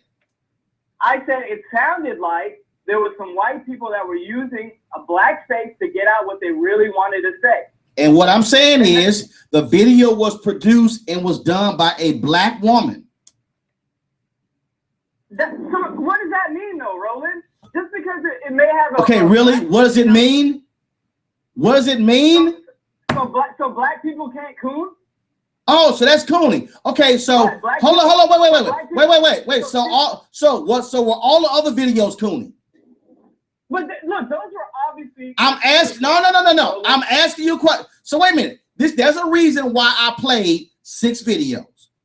Yeah. So you're telling me the 27 questions black people have with black people was also totally different in the other 5. Completely different. How? Completely different. How? This is why. So the other videos that you were playing, it was obvious that they were being sarcastic. It was obvious to the audience that they were being sarcastic. They were being over the top, right? That's the part of a satire that has to be made known to the audience. If the audience is unaware, if black people are watching the damn bit and are like, whoa, I think they're being for real, which is how a lot of black folks on Twitter were looking at it. Now, you know what it is? No. Here's why I'm not buying that. Everybody was disagreeing with you on Twitter. First of all, let me correct you. Everybody wasn't disagreeing with me on Twitter. There were a lot of folks who were agreeing. But here's the difference. No, you're wrong. You are wrong. I know who the hell's on my Twitter feed. And I'm telling you that again, no, but here's the deal. Okay. Yes, sir. I think the real deal is black folks are sensitive. Well, questions blacks have for blacks. We had no problem when it came to blacks and whites, blacks and hair, blacks and somebody else. But when it's black on black, oh my goodness. Oh no, that was so, why did you have to go there? That was so serious. That wasn't satirical. Okay, so let me ask you, what was satirical about that little thing they said about why is it okay for a black man to date a white woman and not okay for a black woman to date a white man? Because the black community said that. Well, dude, wait. Stop. You said who says it. I have gotten that on this show from black people. Sir, there was no way. Hold up. You just said, who says that? Black people? Well, look, I don't think that's a common thing that black folks say. Oh, now it's common. Now it's common. What I'm saying, sir, is that when you use satire, its purpose, right? In a lot of cases, it's used to raise awareness about social issues, which is what they attempted to do, and it failed at. Because the audience, who's the audience, Roland? Who was the audience supposed to be? Tell me. Was it black folks? Were black folks? I'm sorry. Okay, hold up. Since you keep going, well, who's the audience? Well, here's my question: Who was the audience when it came to if black people said things white people say? Who was the audience in terms of white different? Folks were. Okay, so who was the audience? Different names black people give give stuff. Who was the audience? I would say white folks and just okay. outside of black folks. Okay, so every other video I played, which involved black people, that wasn't about black people, but this one was 2 black people. I hope you realize how silly your argument sounds. No, you're saying, who do you think? I'm asking you because to be honest, I didn't really. What you just said is incomprehensible. I really didn't understand. No. Okay, hold up. Since you think it's incomprehensible, let me repeat it. Your argument is silly. Your argument is silly. Your argument is silly when I play 6 videos, and this is what. And I'm reading. I'm looking at Periscope. I'm looking at Twitter. And people are going, I don't see what the big deal is. See? Oh, wait. Time out. Oh, wait. Oh, wait a minute. Oh, hell no. Oh, y'all. Now, I love this. Oh, wait, hold up. Wait a minute, Eddie. Eddie, so now. Okay, Eddie, so now. Eddie, so now. Racial stereotypes and tropes isn't funny. It's not. You have to really get out of it. Okay, Eddie, let me ask you a question. Out of it. Eddie, let me ask you a question. How old are you? I'm 27. So you just said you have an older audience. You 27. How the hell are you listening? Because I actually follow your coverage of what's going on in politics. Eddie, stop right there. And here's wait, Eddie, wait a minute. Eddie, wait a minute. And this is where you are dead wrong. And this is where you just made a wrong damn assumption. Okay, But because they disagree with you, you go, oh, because your audience is older. Guess what, Eddie? I got people who in their teens, who in their 20s, who in their 30s, who follow me on Twitter and Facebook. So why is it that when I counted you, your argument was, oh my goodness, oh, your audience is older? Guess what? Okay, no, wait, I'll help you out. Everybody's on Facebook right now and on Twitter. Everybody on Facebook and Periscope, I want to see your age. Eddie, hold on for 60 seconds. This is what I'm looking at. 28, 27, 33, 45, 34, 27, 45, 49, 34, 39, 32, 27, 39, 50, 43, 26. No, Eddie, you made an assumption, and you said that the reason people were agreeing with me because your audience is older. Yet I got 20 and 30 somethings who are right now watching, which is a 180-degree different view of what you just said. So Eddie, that's the younger demographic, sir. Well, right, Eddie. But you said Eddie. But you said my followers were older. Did you not? I think what I Eddie, did you say my followers were older? Let me rephrase. Oh, rephrase on. No, because you didn't understand what I was saying. No, I understood what you were saying. You were trying to denigrate my audience by saying, well, they older, so they thought it was funny. Go ahead. Ain't nothing wrong with that. But what I was saying was a lot of the views, like a caller, they just called up, the older brother, they just called up pretty much blaming black folks for some of the challenges that we have in our community and not blaming old white conservatives, right? That's something that I find a lot, that mindset is something that I find a lot in your viewership. Right? That's all I meant to say. No, Eddie. That is not what you meant to say. Eddie, that is not. Because, Eddie, hold up. I'm going to replay the conversation. Eddie, here's the problem with your position on all this. One, it's all been videotaped. So folks can hear exactly what you said. This is what I said, Eddie. I said, Eddie, I'm looking on Periscope and Facebook, and I'm seeing a lot of people who found it to be funny. You said, well, that's because you have an older demo. And then I said, let me rephrase what I said. No, you rephrased it. Eddie, you had to clarify it because when you got hit with the facts on how many young folks are following me, you were like, I done dug a hole. I better, Eddie, come on, bro. Eddie, you got busted on that one. That's why you laughing right now. You like, okay, hold up, damn. He hit me. Let me rephrase. Because anytime, Eddie, I've been on radio and TV a long time. Anytime somebody says, let me rephrase, that means I done dug a hole. Let me try to get out of this hole. And look, I was trying to have a legitimate conversation, and so I was just trying to clarify what I said. Okay. Right? So my thing is like I'm not so quick to give the benefit of the doubt when I see stuff like what was on BuzzFeed, like that piece that they issued. When I saw that, I thought to myself, yo, what's the audience? I don't get it. I don't get what's so satirical about stuff like that. I just laughed. You know? I laughed at the other ones. And I gotta go pay some bills. I appreciate it, bro. Thanks a lot. 844-736-7474. Eddie had to rephrase. Call 844-736-7474 and talk to Roland Martin next. We'll be back. Come on, Eddie. Let me rephrase. Can you tell if the surfaces in this kitchen are crawling with bacteria that can cause chronic arthritis? Listen. Can't, can you? You can't see it either. Wash surfaces, utensils, and hands frequently with soapy water while preparing food, especially when handling raw meats or eggs. Raw food may contain bacteria that can make you very sick, or worse. Yo, she getting on my nerves. 1 in 6 Americans will get sick from food poisoning this year, and roughly 3,000 will die. But you can keep your family safer by cleaning with soap and water as you go. Learn more about this and other important information. Check your steps at foodsafety.gov. That's foodsafety.gov. A public service announcement brought to you by the U.S. Department of Agriculture, the U.S. Department of Health and Human Services, and the Ad Council. This is a blur.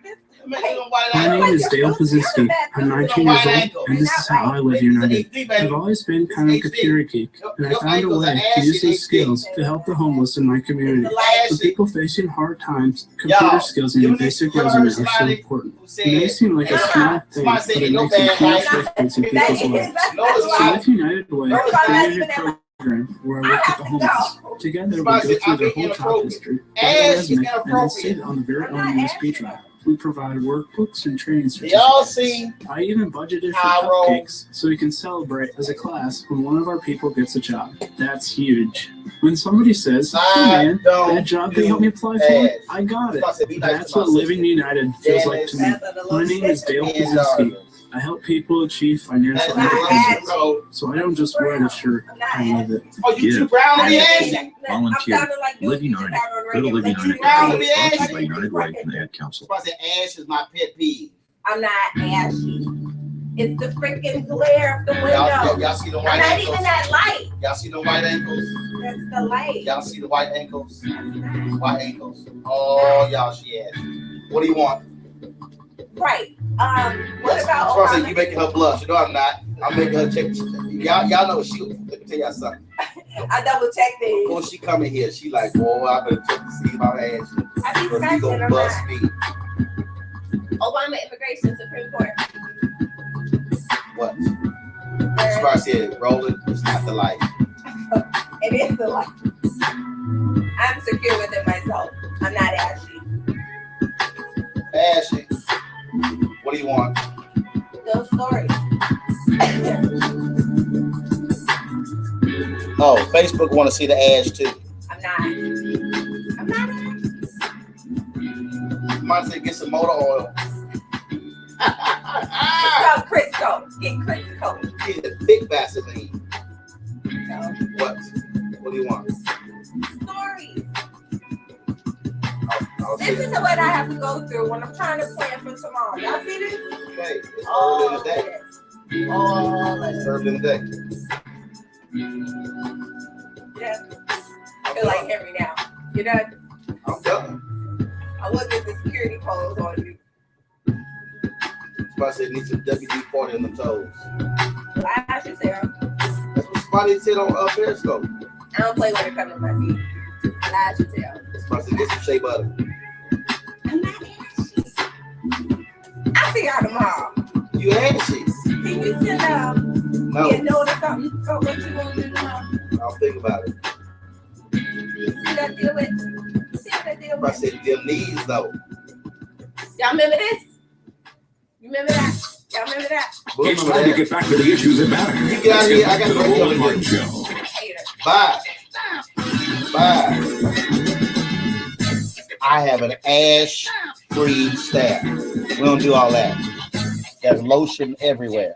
I keep lotion on the set. We do ash checks on the set. ASH. Some of y'all are thinking wrong.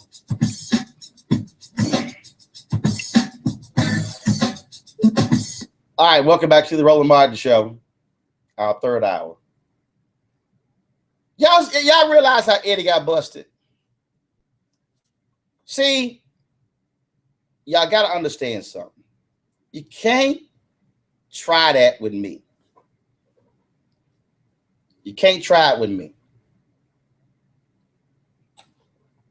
You cannot call my show when you're 27 and you think you're going to make your point by trying to say, well, Roland, you got an older audience.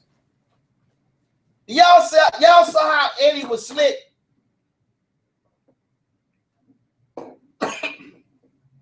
Y'all, Eddie tried to get slick. Eddie tried to get slick. Now, Eddie, I'm glad you follow me. I'm glad you listen. But Eddie, you can't get slick with Uncle Roro. Y'all, Eddie tried his best in defending his point by suggesting my audience is old. Yes, he did. Oh, yes, he did. Then when he thought, see, Eddie thought I got old ears. Then Eddie got busted when my ears caught what Eddie had to say. Then Eddie was like, "Ooh, Lord, I got busted. Ooh, Lord." And then he tried to let me rephrase.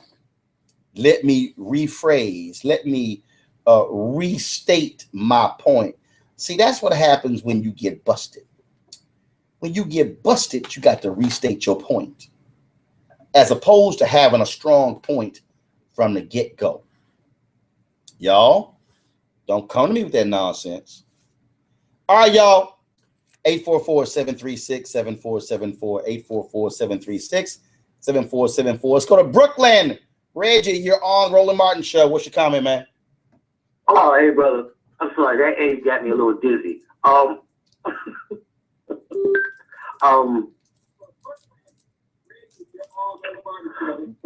Okay, man. All right, man. No, you turn your audio down, bro. Turn your audio down, because you're live on the air right now. You're live on the air right now. Go ahead. Move out the room. Yeah. No, that Eddie brother got me a little dizzy, man, from listening to all that. I didn't hear nothing wrong with it, brother. I heard it. These are not questions that I haven't heard. Every single one of them little questions that was said has been said. And by the way, I'm 48. We'll be 49. Let me just say my qualifications. In my entire life, these are questions that we always have been asked around each other, but somewhere along the line, people tend to probably try to fight for what they think is blackness, or whatever. Your only qualification is that you be born black. Everybody wants to act like they, don't ask, don't know these things about, kinky hair or something when you get to. I had the same argument with my sister. In a certain way, she want to change certain dialects or something, or when I say something, or want to know why. I have dated white women, I dated black women, and want to ask you this why thing on this thing. I've heard them all, brother. There's nothing wrong with none of them questions or nothing that you play, and I listen to all of them. That's my point. And I don't see the big deal. People, but people want to get in an uproar because they want to. It's like this thing, like you have to reassure everybody out there. The only qualifications you need is to be born black, and that's all I need to say. That's all. There you go. Stick around a little while. There you go. All right, man. I appreciate it. Thanks a lot. Jay in Nevada. Jay, you're on Roland Martin Show. Good morning, Roland. How you doing, bud? Yes, sir. If you remember last week when I called you up about the joke that Hillary and the Mirror made about the CP joke, and I said I apologize. You're only talking about the white people and not the black dude. Yep. Eddie only sees what he wants to see. Yeah. Like you were talking to him. You're talking about the videos. You only saw what he wanted to see. And like you opened up my eyes in regards to my comment. But he, it's kind of like, didn't Halle Berry marry a white guy? Or was dating a white guy? Actually, let's see. Her first baby daddy is a white guy. Her second baby daddy is a Hispanic guy. But both they broken up, so Halle back on the market. Well, maybe I'm lucky. But anyway, do you see how when I called you up, how people only see certain things and what they want to see, and don't explore the other things that they're closed-minded upon? Like you opened up my mind when I was talking, and I appreciate it because I came to you that way and said, please correct me. But Eddie just kept on fighting and says, you know what? This is how I see it, and you buried him, man. Well, I mean, but see, this is the problem I had with the whole back and forth. And black folks, first of all, they act like I have not been black my whole life. Okay. And I know how black folks react. When it is about black people, we get real sensitive. And the fact of the matter is, if you look at all the other BuzzFeed videos, all questions black folks have for whites, we are going to laugh. Questions Asians have for whites, we going to laugh. But all down the line, but then when you had questions blacks have for blacks, then it's who was this targeting? Who were the African Americans who were doing it? Who was on and on and on. See, they ain't want to see that wasn't funny. Right. Because they got sensitive about it. And that's why there was and a lot of black folk don't even follow BuzzFeed video.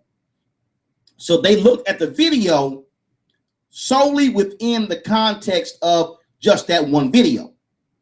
As opposed to go, oh, BuzzFeed does this all the time. Now I get it.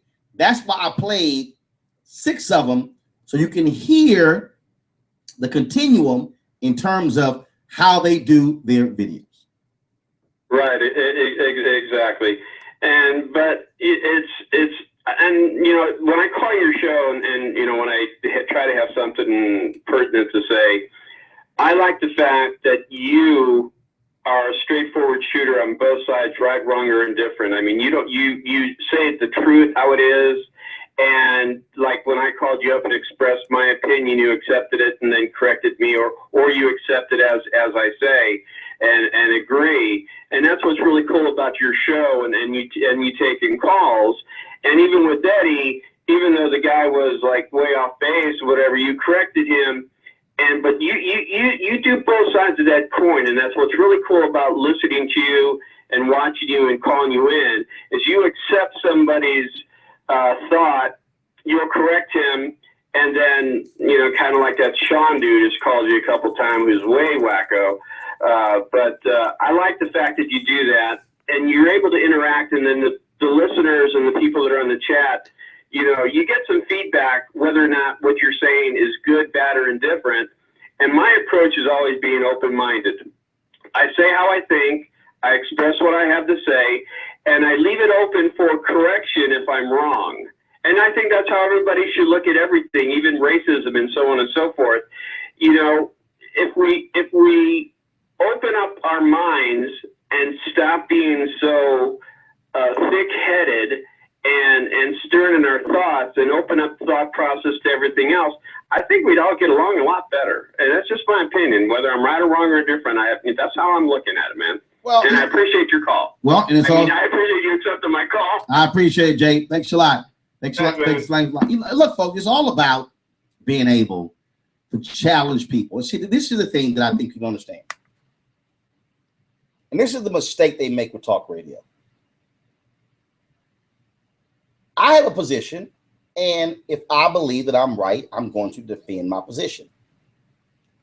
I'm also pushing you to challenge you on your position. Because by challenging you on your position, I'm causing you to think deeper and broader about it. So somebody asked, Roland, what's your point? Are you retweeting all these BuzzFeed videos? So I find them funny. And see, y'all understand, I'm not, doesn't bother me to stand up and go against a lot of black folks.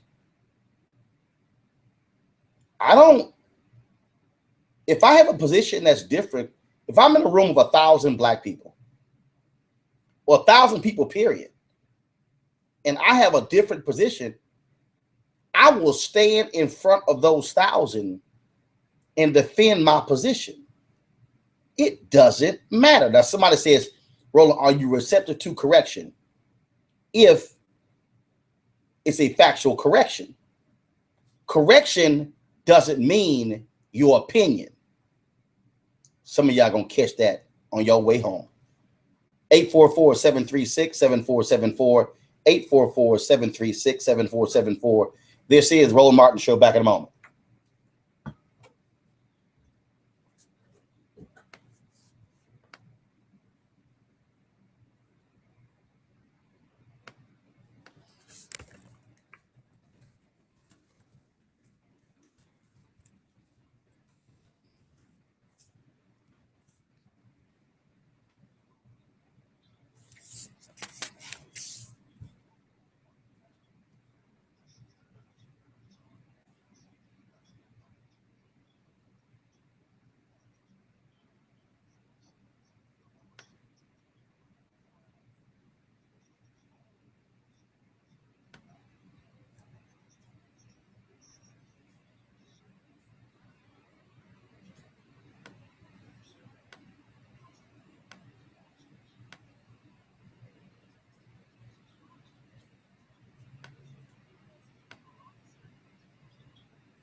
Hey, folks, welcome back to the Roland Martin Show. 844-736-7474. 844-736-7474. Let's go to the phone lines. Kevin, New York City. You're on the Roland Martin Show. How you doing? Roland, I'm good. How are you today? Great. Good, great. I just think at the end of the day, when it comes to Black folks in general, I just think that we are overly, well, maybe not overly, but we're definitely sensitive when it comes to jokes, stereotypical jokes, and anything that alludes to stereotypical jokes. And rightfully so. I think a lot of times, in the history and certainly even up until today, a lot of those jokes are kind of used against us in a certain way. And like no other group of people, the stereotypes are used and a lot of times believed by a lot of folks. So I'm certainly not against what they did at all, but I do understand sometimes why people react strongly because of how sensitive we are. And here, I get it. Trust me, I totally get it. But I just believe that sometimes we're wrong. And, I believe that sometimes when we take it that seriously, I'm going, it ain't that serious. So right, no, I agree with you. I do. I'm on this particular instance. I stand with you. I think that we shouldn't be overly sensitive about it. It was just jokes. It's not no one getting hired or losing a job over these jokes. It's one of those type of things. But again, I do understand. When you've been ridiculed and held to a certain standard your whole life because of these jokes, when other folks are not, in the same way, it takes a lot to get over for some folks. So, yeah, that's all I have to say about that. Okay, I appreciate it, man. Thank you so very much. Okay, take it easy. 844-736-7474. 844-736-7474.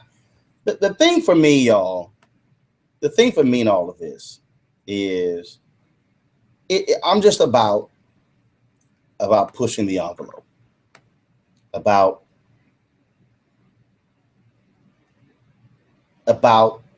testing folks.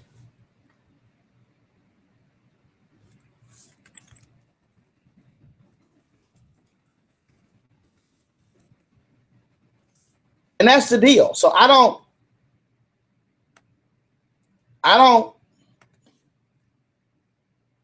always look at something and go, oh my God, I can't believe they're doing this here. I mean, then all of a sudden, this was leading to something else, and it was another hashtag, and it was this whole yo, I'm really not. Just me. I'm really not tripping on this thing. I'm just saying. I'm not. I'm not going back and forth on it. It's like, I got it. And I just made it perfectly clear.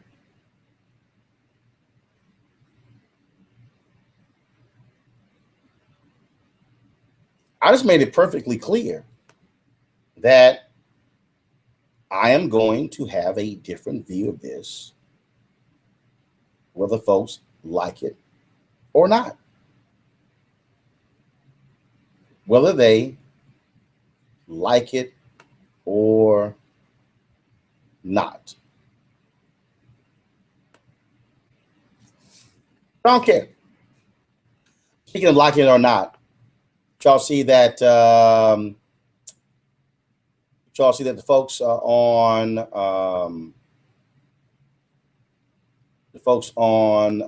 The Apprentice, they have come out and are letting their feelings be known about Donald Trump. Well, I had them on the show today, and we had Kwame Jackson, Randall Pinkett, Marshawn Evans sharing their thoughts, and I want to go ahead and share that with you. Here are the former Apprentice contestants. They are sharing their thoughts while they say Donald Trump should not be president of the United States. Hey, good morning, Roland, and good morning to your viewers. Thanks for having us on the program.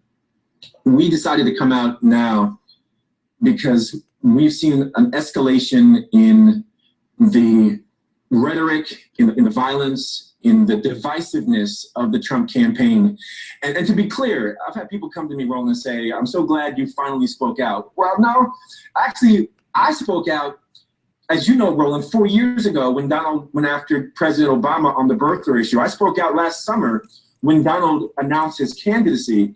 What was different on Friday was that Marshawn, Kwame, James, Tara, Kevin, the six of us came together as a united front to speak under a collective voice to denounce Donald now, leading into the New York primary, right in the backyard of where we filmed The Apprentice.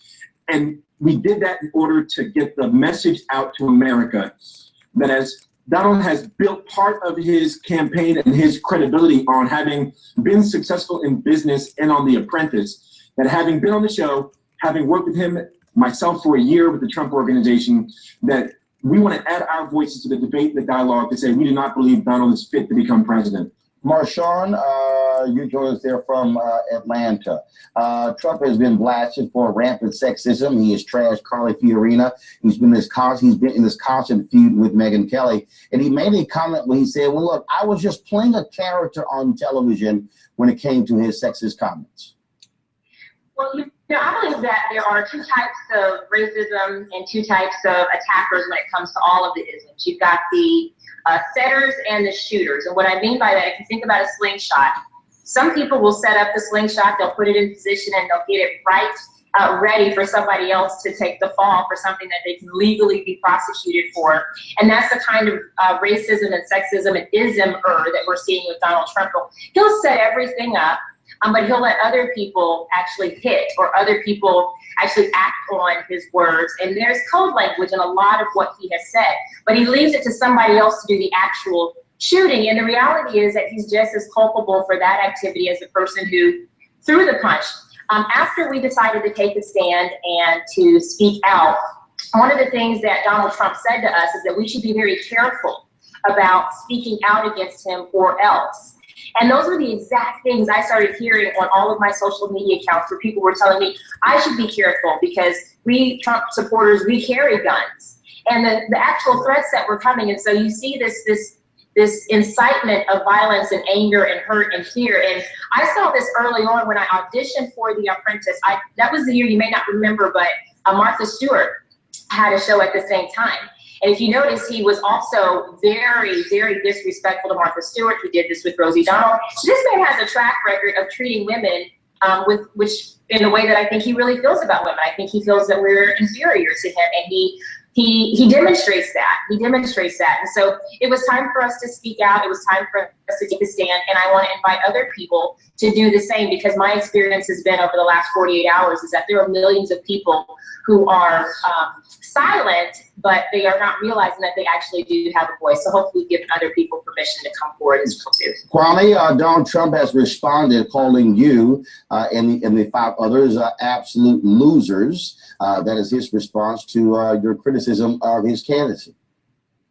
You know, I don't really know how to respond to that. I will say that he is a, classic schoolyard bully, and you see that behavior over and over from him again. I think I said before that, petulance doesn't equal presidency, and he's someone who will come up to you in the schoolyard, call your name, push you on the shoulder and ask you to fight. And I'm going to respond by stopping the bully by punching him in his nose, which is, I'm going to punch him in the nose with words. I'm going to punch him in the nose with actions to rally other voters and let people know the truth, that we are at a very dangerous time, and America is faced with a choice. We can either go towards the darkness or we can go towards the light. And I'm going to hold it there. I'm going to come back and play more of this. I'm going to get your thoughts and reaction to 6 former members of The Apprentice coming out blasting Donald Trump, including 5 African Americans. This is Roland Martin Show.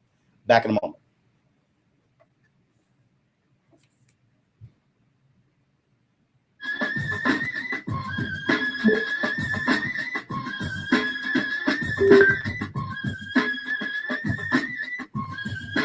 Call 844-736-7474 and talk to Roland Martin next. We'll be back. We got adopted.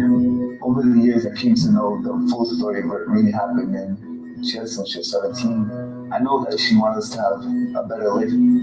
The way she saw things going, it wasn't a good environment to raise a kid. The fact that she did that just shows how strong of a woman my mother is.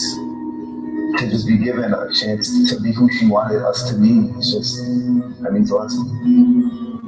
And I thank her each and every day for it. I wouldn't be the person who I am today. And I like the person I am today. I've learned that love is what makes people who they are. I've learned that love helps you make the hard decisions. Without love, you can't know nurturing. And without nurturing, you can't grow. I knew I was loved and I was part of a family, so that was what's important to me. For more information, visit iChooseAdoption.org. I'm Christoph. And I'm Christopher. And our mom chose adoption.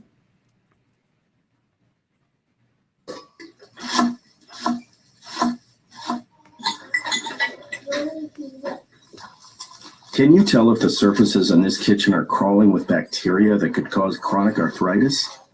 Listen. Can't, can you? Can't see it either. Wash surfaces, utensils, and hands frequently with soapy water while preparing food, especially when handling raw meats or eggs. Raw food may contain bacteria that can make you very sick, or worse. 1 in 6 Americans will get sick from food poisoning this year, and roughly 3,000 will die. But you can keep your family safer by cleaning with soap and water as you go. Learn more about this and other important information. Check your steps at foodsafety.gov. That's foodsafety.gov. A public service announcement brought to you by the U.S. Department of Agriculture, the U.S. Department of Health and Human Services, and the Ad Council.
It's time to get back to the issues that matter.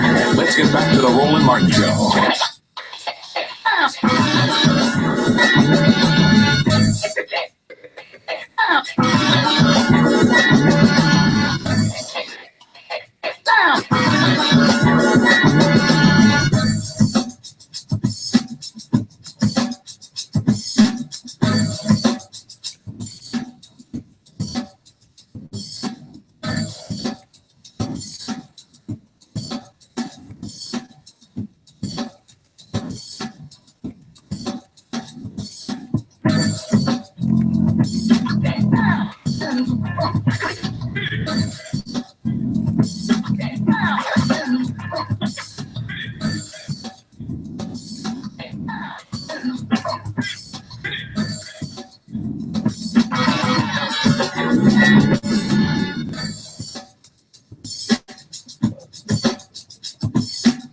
All right, folks, welcome back to the Roland Martin Show. 844-736-7474. Here's the final half of my interview with the Apprentice? Apprentice? Is that what it would be? Okay. All right. Here we go. Kwame Jackson, Marshawn Evans, and Randall Pinkett are talking. I really want to appeal to our better angels and say that Donald Trump is not the leader for our future. I want to pull out our panel here. I mean, sure, Michael, to have 6 former members of the Apprentice, all minority, 5 African Americans blasting Donald Trump. That's not going to go well for him trying to get black votes. I mean, it's not, but I mean, let's be honest, Roland, you're talking about a Republican primary. While I applaud them for speaking out against Mr. Trump ahead of the New York process, it's not going to change much of anything. And I think maybe we'll see others that may speak out against Mr. Trump. But again, I think we're just starting to realize, and I think I've sort of made my position clear on where I stand with Trump. He's sort of beginning to transition to more of a disciplined and focused candidate, and you're seeing that by the types of people that he's beginning to hire. And so I think if Trump seriously wants to be a competitive candidate going into the general, then he is indeed going to have to change his message to target minorities, whether that's Hispanics, women, millennials, African Americans. The question is, can he do that based upon the statements that he's made thus far? But let's be very clear. Mr. Trump has not become the Republican nominee, right? I think people speaking out.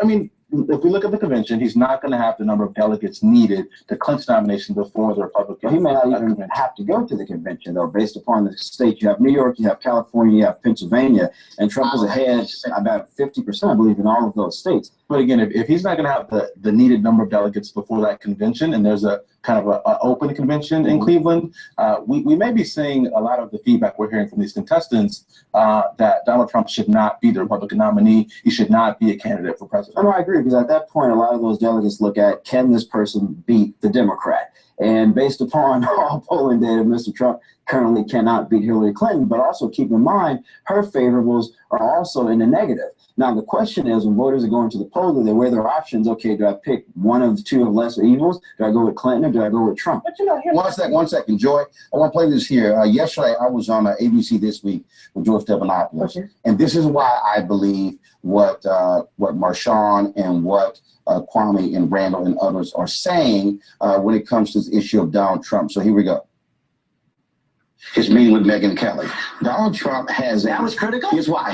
Donald Trump has a Margaret, Becky, Courtney, Ashley problem. Conservative suburban white women. Look at 1998. Republicans lost several seats. Booted Newt out because they didn't like conservative suburban white women don't like the attacks on minorities or sort of the rancor. Bush comes in with compassion and conservatism. That's a problem for Trump when 47% of Republican women saying, I don't want this guy. He has to deal with that. And so if you're a Republican, you're going to the convention, you're still thinking about November. You want to win. In this case, again, you have African Americans, other minorities who are criticizing Trump.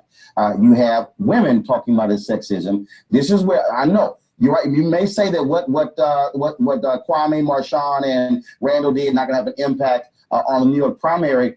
But again, the polling data showed 47% of Republican women say they cannot fathom voting for this guy. You cannot win the presidency if you cannot get women voting for you, Joy. Absolutely. And my concern is now that he's hiring professional operatives, that what we've heard since last July to today is the real Donald Trump. And now what we're going to get now is somebody saying the real Donald Trump needs to get packaged up, put here in the corner until January 20th next year.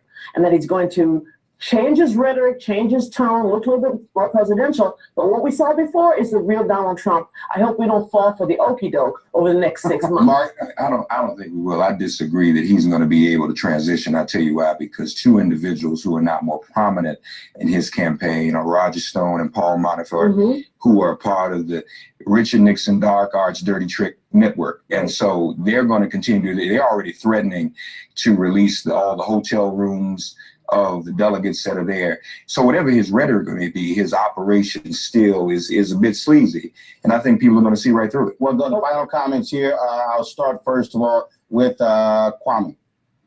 You know, for me, this is a choice. Once again, we are at a dangerous time. We as Black Americans need to realize the power in our vote. We know that African American females led the voting percentages in the last election, and I assume they will do that again this time. And we will follow up right behind as African American males to make our voices known. And we need to be informed. We need to know that Trump is not the person who's choosing the African American community or our interests. And not only that, he's moving us into a very, very dark place for America. Marshawn? I believe that this is a season where women is incredibly important for us to use our voice, and women will determine the next president of the United States. Donald Trump cannot win if he continues to offend women, and this is where women really need to step forward, and this is where really Clinton needs to really, I think, become more personable so that she can really galvanize and take advantage of a real opportunity. This could be a setup and a tee up for her. Well, being an alpha, Randall Pinckney gets to go last. My brother, I appreciate you.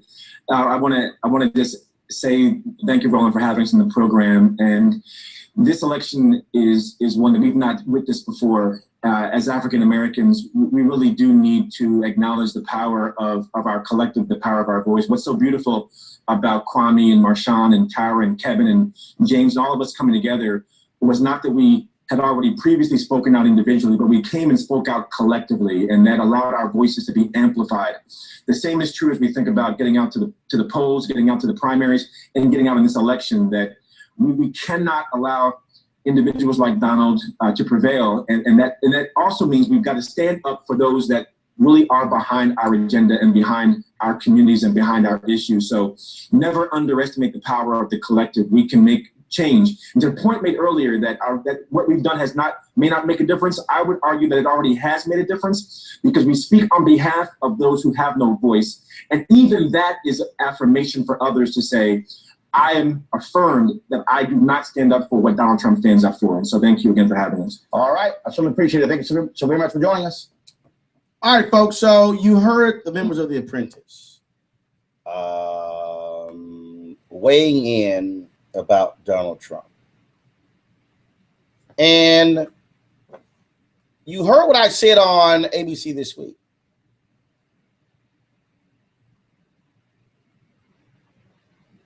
And my position hasn't changed. Yo, Donald Trump got a white woman problem. Donald Trump has, I keep telling y'all, a Margaret, Becky, Courtney, and Ashley problem. Let me say it again. Donald Trump has a Margaret, Courtney, Becky, Ashley problem. I'm going to say it a third time. Donald Trump has a Margaret, Becky, Courtney, Ashley problem.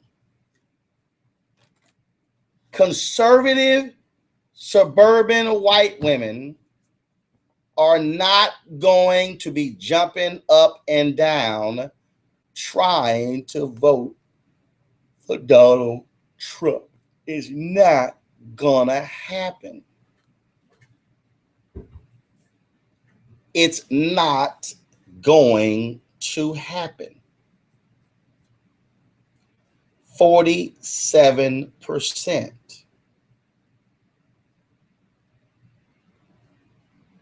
47% of Republican women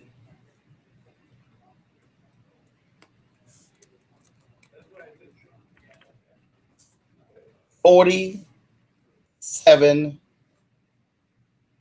said they don't fathom voting for Donald Trump. You cannot win an election in America without women voters. You can't. Yo, it's just not going to happen. You cannot. Oh, somebody said that's not a factual number. Really? So I'm sorry. Why am I quoting from an NBC Wall Street Journal Marist poll? This is a poll that was taken in March. See, if you're going to come on here. See, I don't know why some of y'all want to try that. If you're going to come on here with some nonsense, I'm a campaign manager, bro, and because it's NBC. Oh, really? Oh, because it's NBC. They're bad, huh? Oh, okay. Right. Since you're a campaign manager, let me give you some history.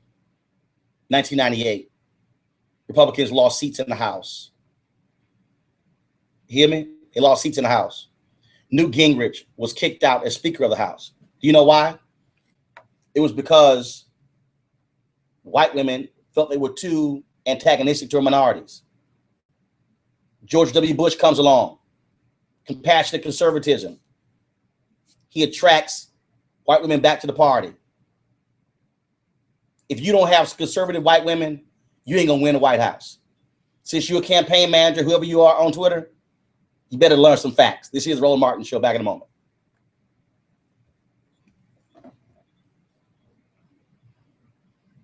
I'm gonna take you to school. I'm gonna take you to school. I'm gonna take you to school. I'm going to take you to school.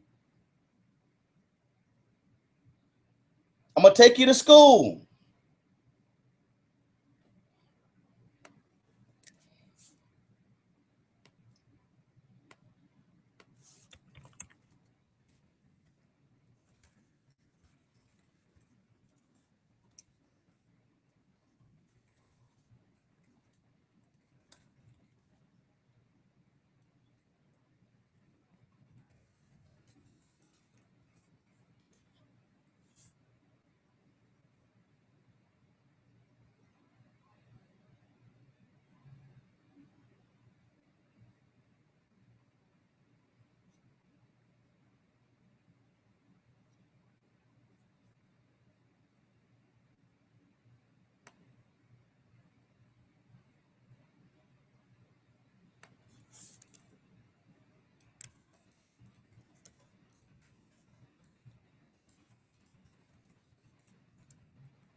Welcome back to the Roland Martin Show. 844-736-7474. 844-736-7474. Let me go back to Donald Trump's Margaret Becky, Courtney Ashley problem.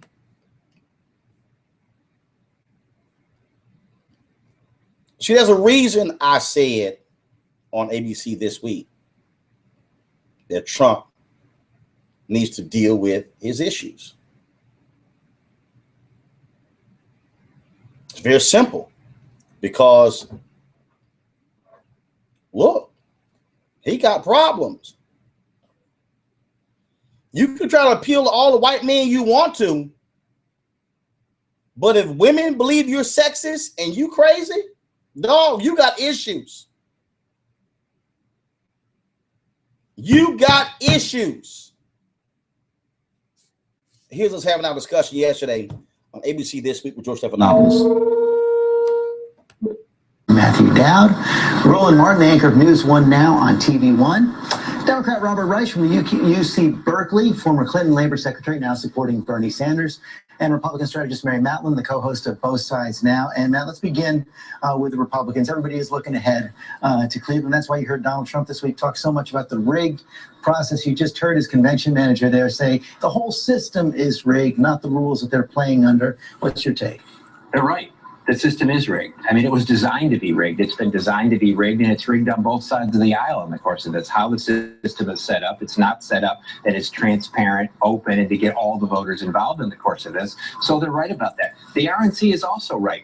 And when they say the rules are there, they should have been known, you can plan around them, both are right in that. But it is a rigged system. I was looking last night at the data that the voters, the people that voted in the Republican primary in D.C., every delegate, one delegate was chosen for every 100 people. The voters that voted in Michigan, one delegate was chosen for every 20,000 people. And when you cancel primaries in Colorado and say, we're not going to do a primary now, we're going to do an entirely different system, they're right. The system is broken. The political system on both sides is broken. And it is a rigged system that it only benefits certain people. So does that mean, Mary Matlin, if Donald Trump does not get to 1237 and then is denied the nomination in Cleveland, you're going to have the party blow up?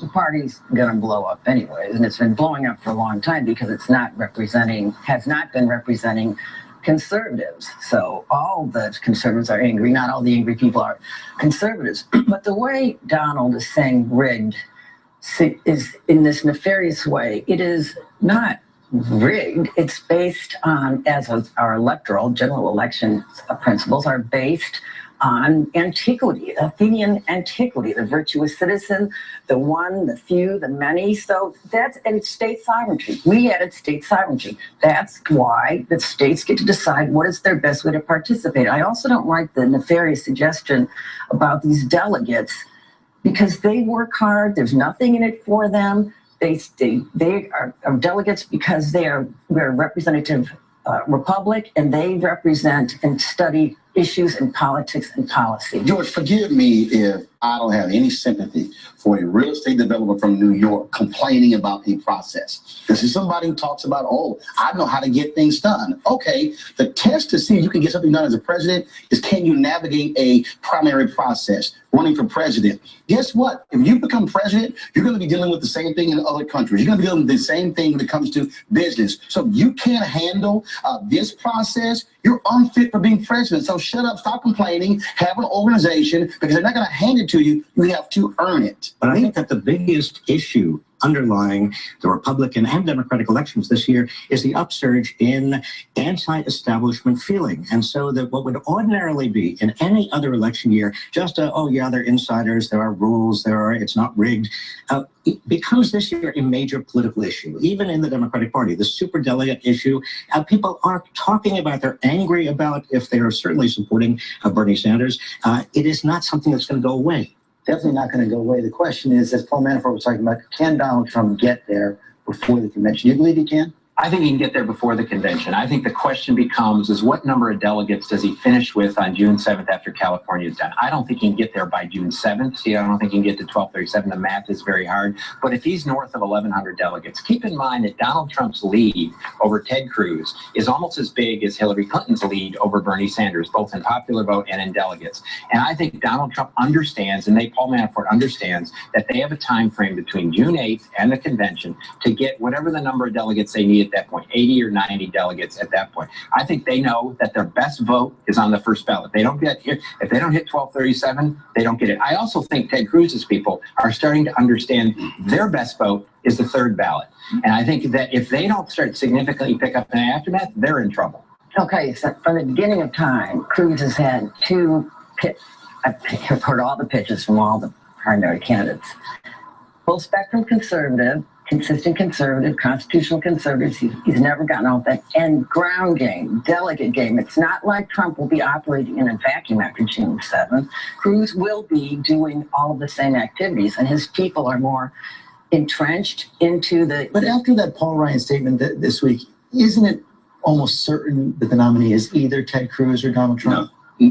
Yeah, but this is the same guy who said, I don't want the speaker. Don't even come near me. I'm satisfied.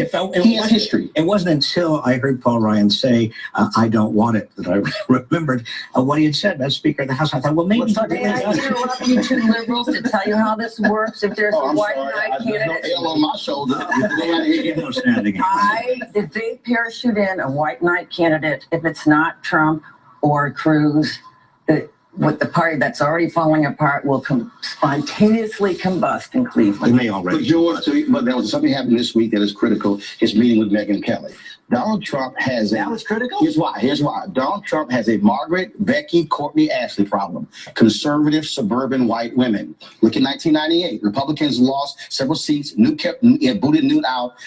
So y'all, he be breaking this whole thing down. See, I'm trying to tell y'all. See, everybody's sitting here talking about Trump and new voters. Let me tell y'all something. All them white men can jump up and down loving them some Donald Trump. But he got one problem. The white women married to the white men don't necessarily feel the same way. Oh, they'll be quiet. They'll not say anything. But let me tell y'all something. Trump constantly slamming Megyn Kelly.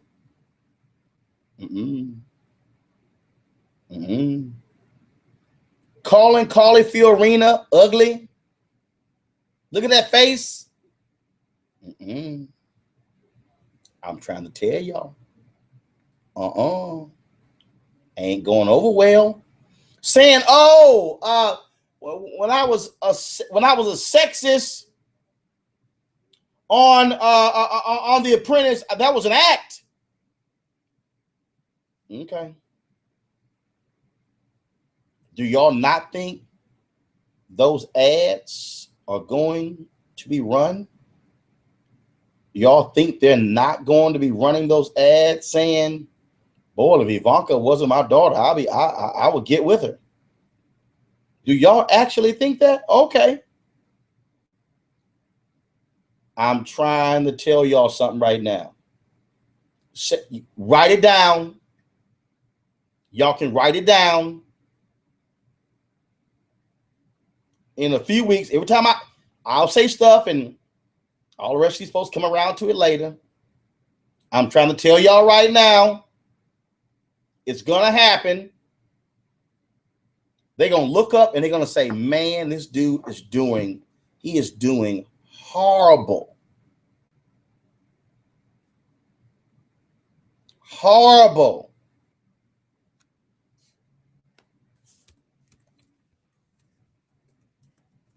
Among women. And I'm telling you, you cannot win unless you have women voters. Black women turned out at a higher rate than anybody else in 2008, 2012. And you can appeal to all them angry white men. But baby, I'm trying to tell you, that ain't gonna cut it for the presidency. It's as simple as that. It ain't gonna cut it. All right, folks, I gotta go. Y'all have an absolutely fabulous day. I'll see you guys tomorrow on the Roland Martin Show. Be sure to go to Twitter, Facebook. Share your thoughts, your perspective. Always love to hear from you. And be sure to tell a friend if they want to bring the funk, if they want somebody that's going to give it to them straight, somebody who is going to be honest, forthright, and unapologetically black, they must be listening to the Roland Martin Show. Take care. Peace.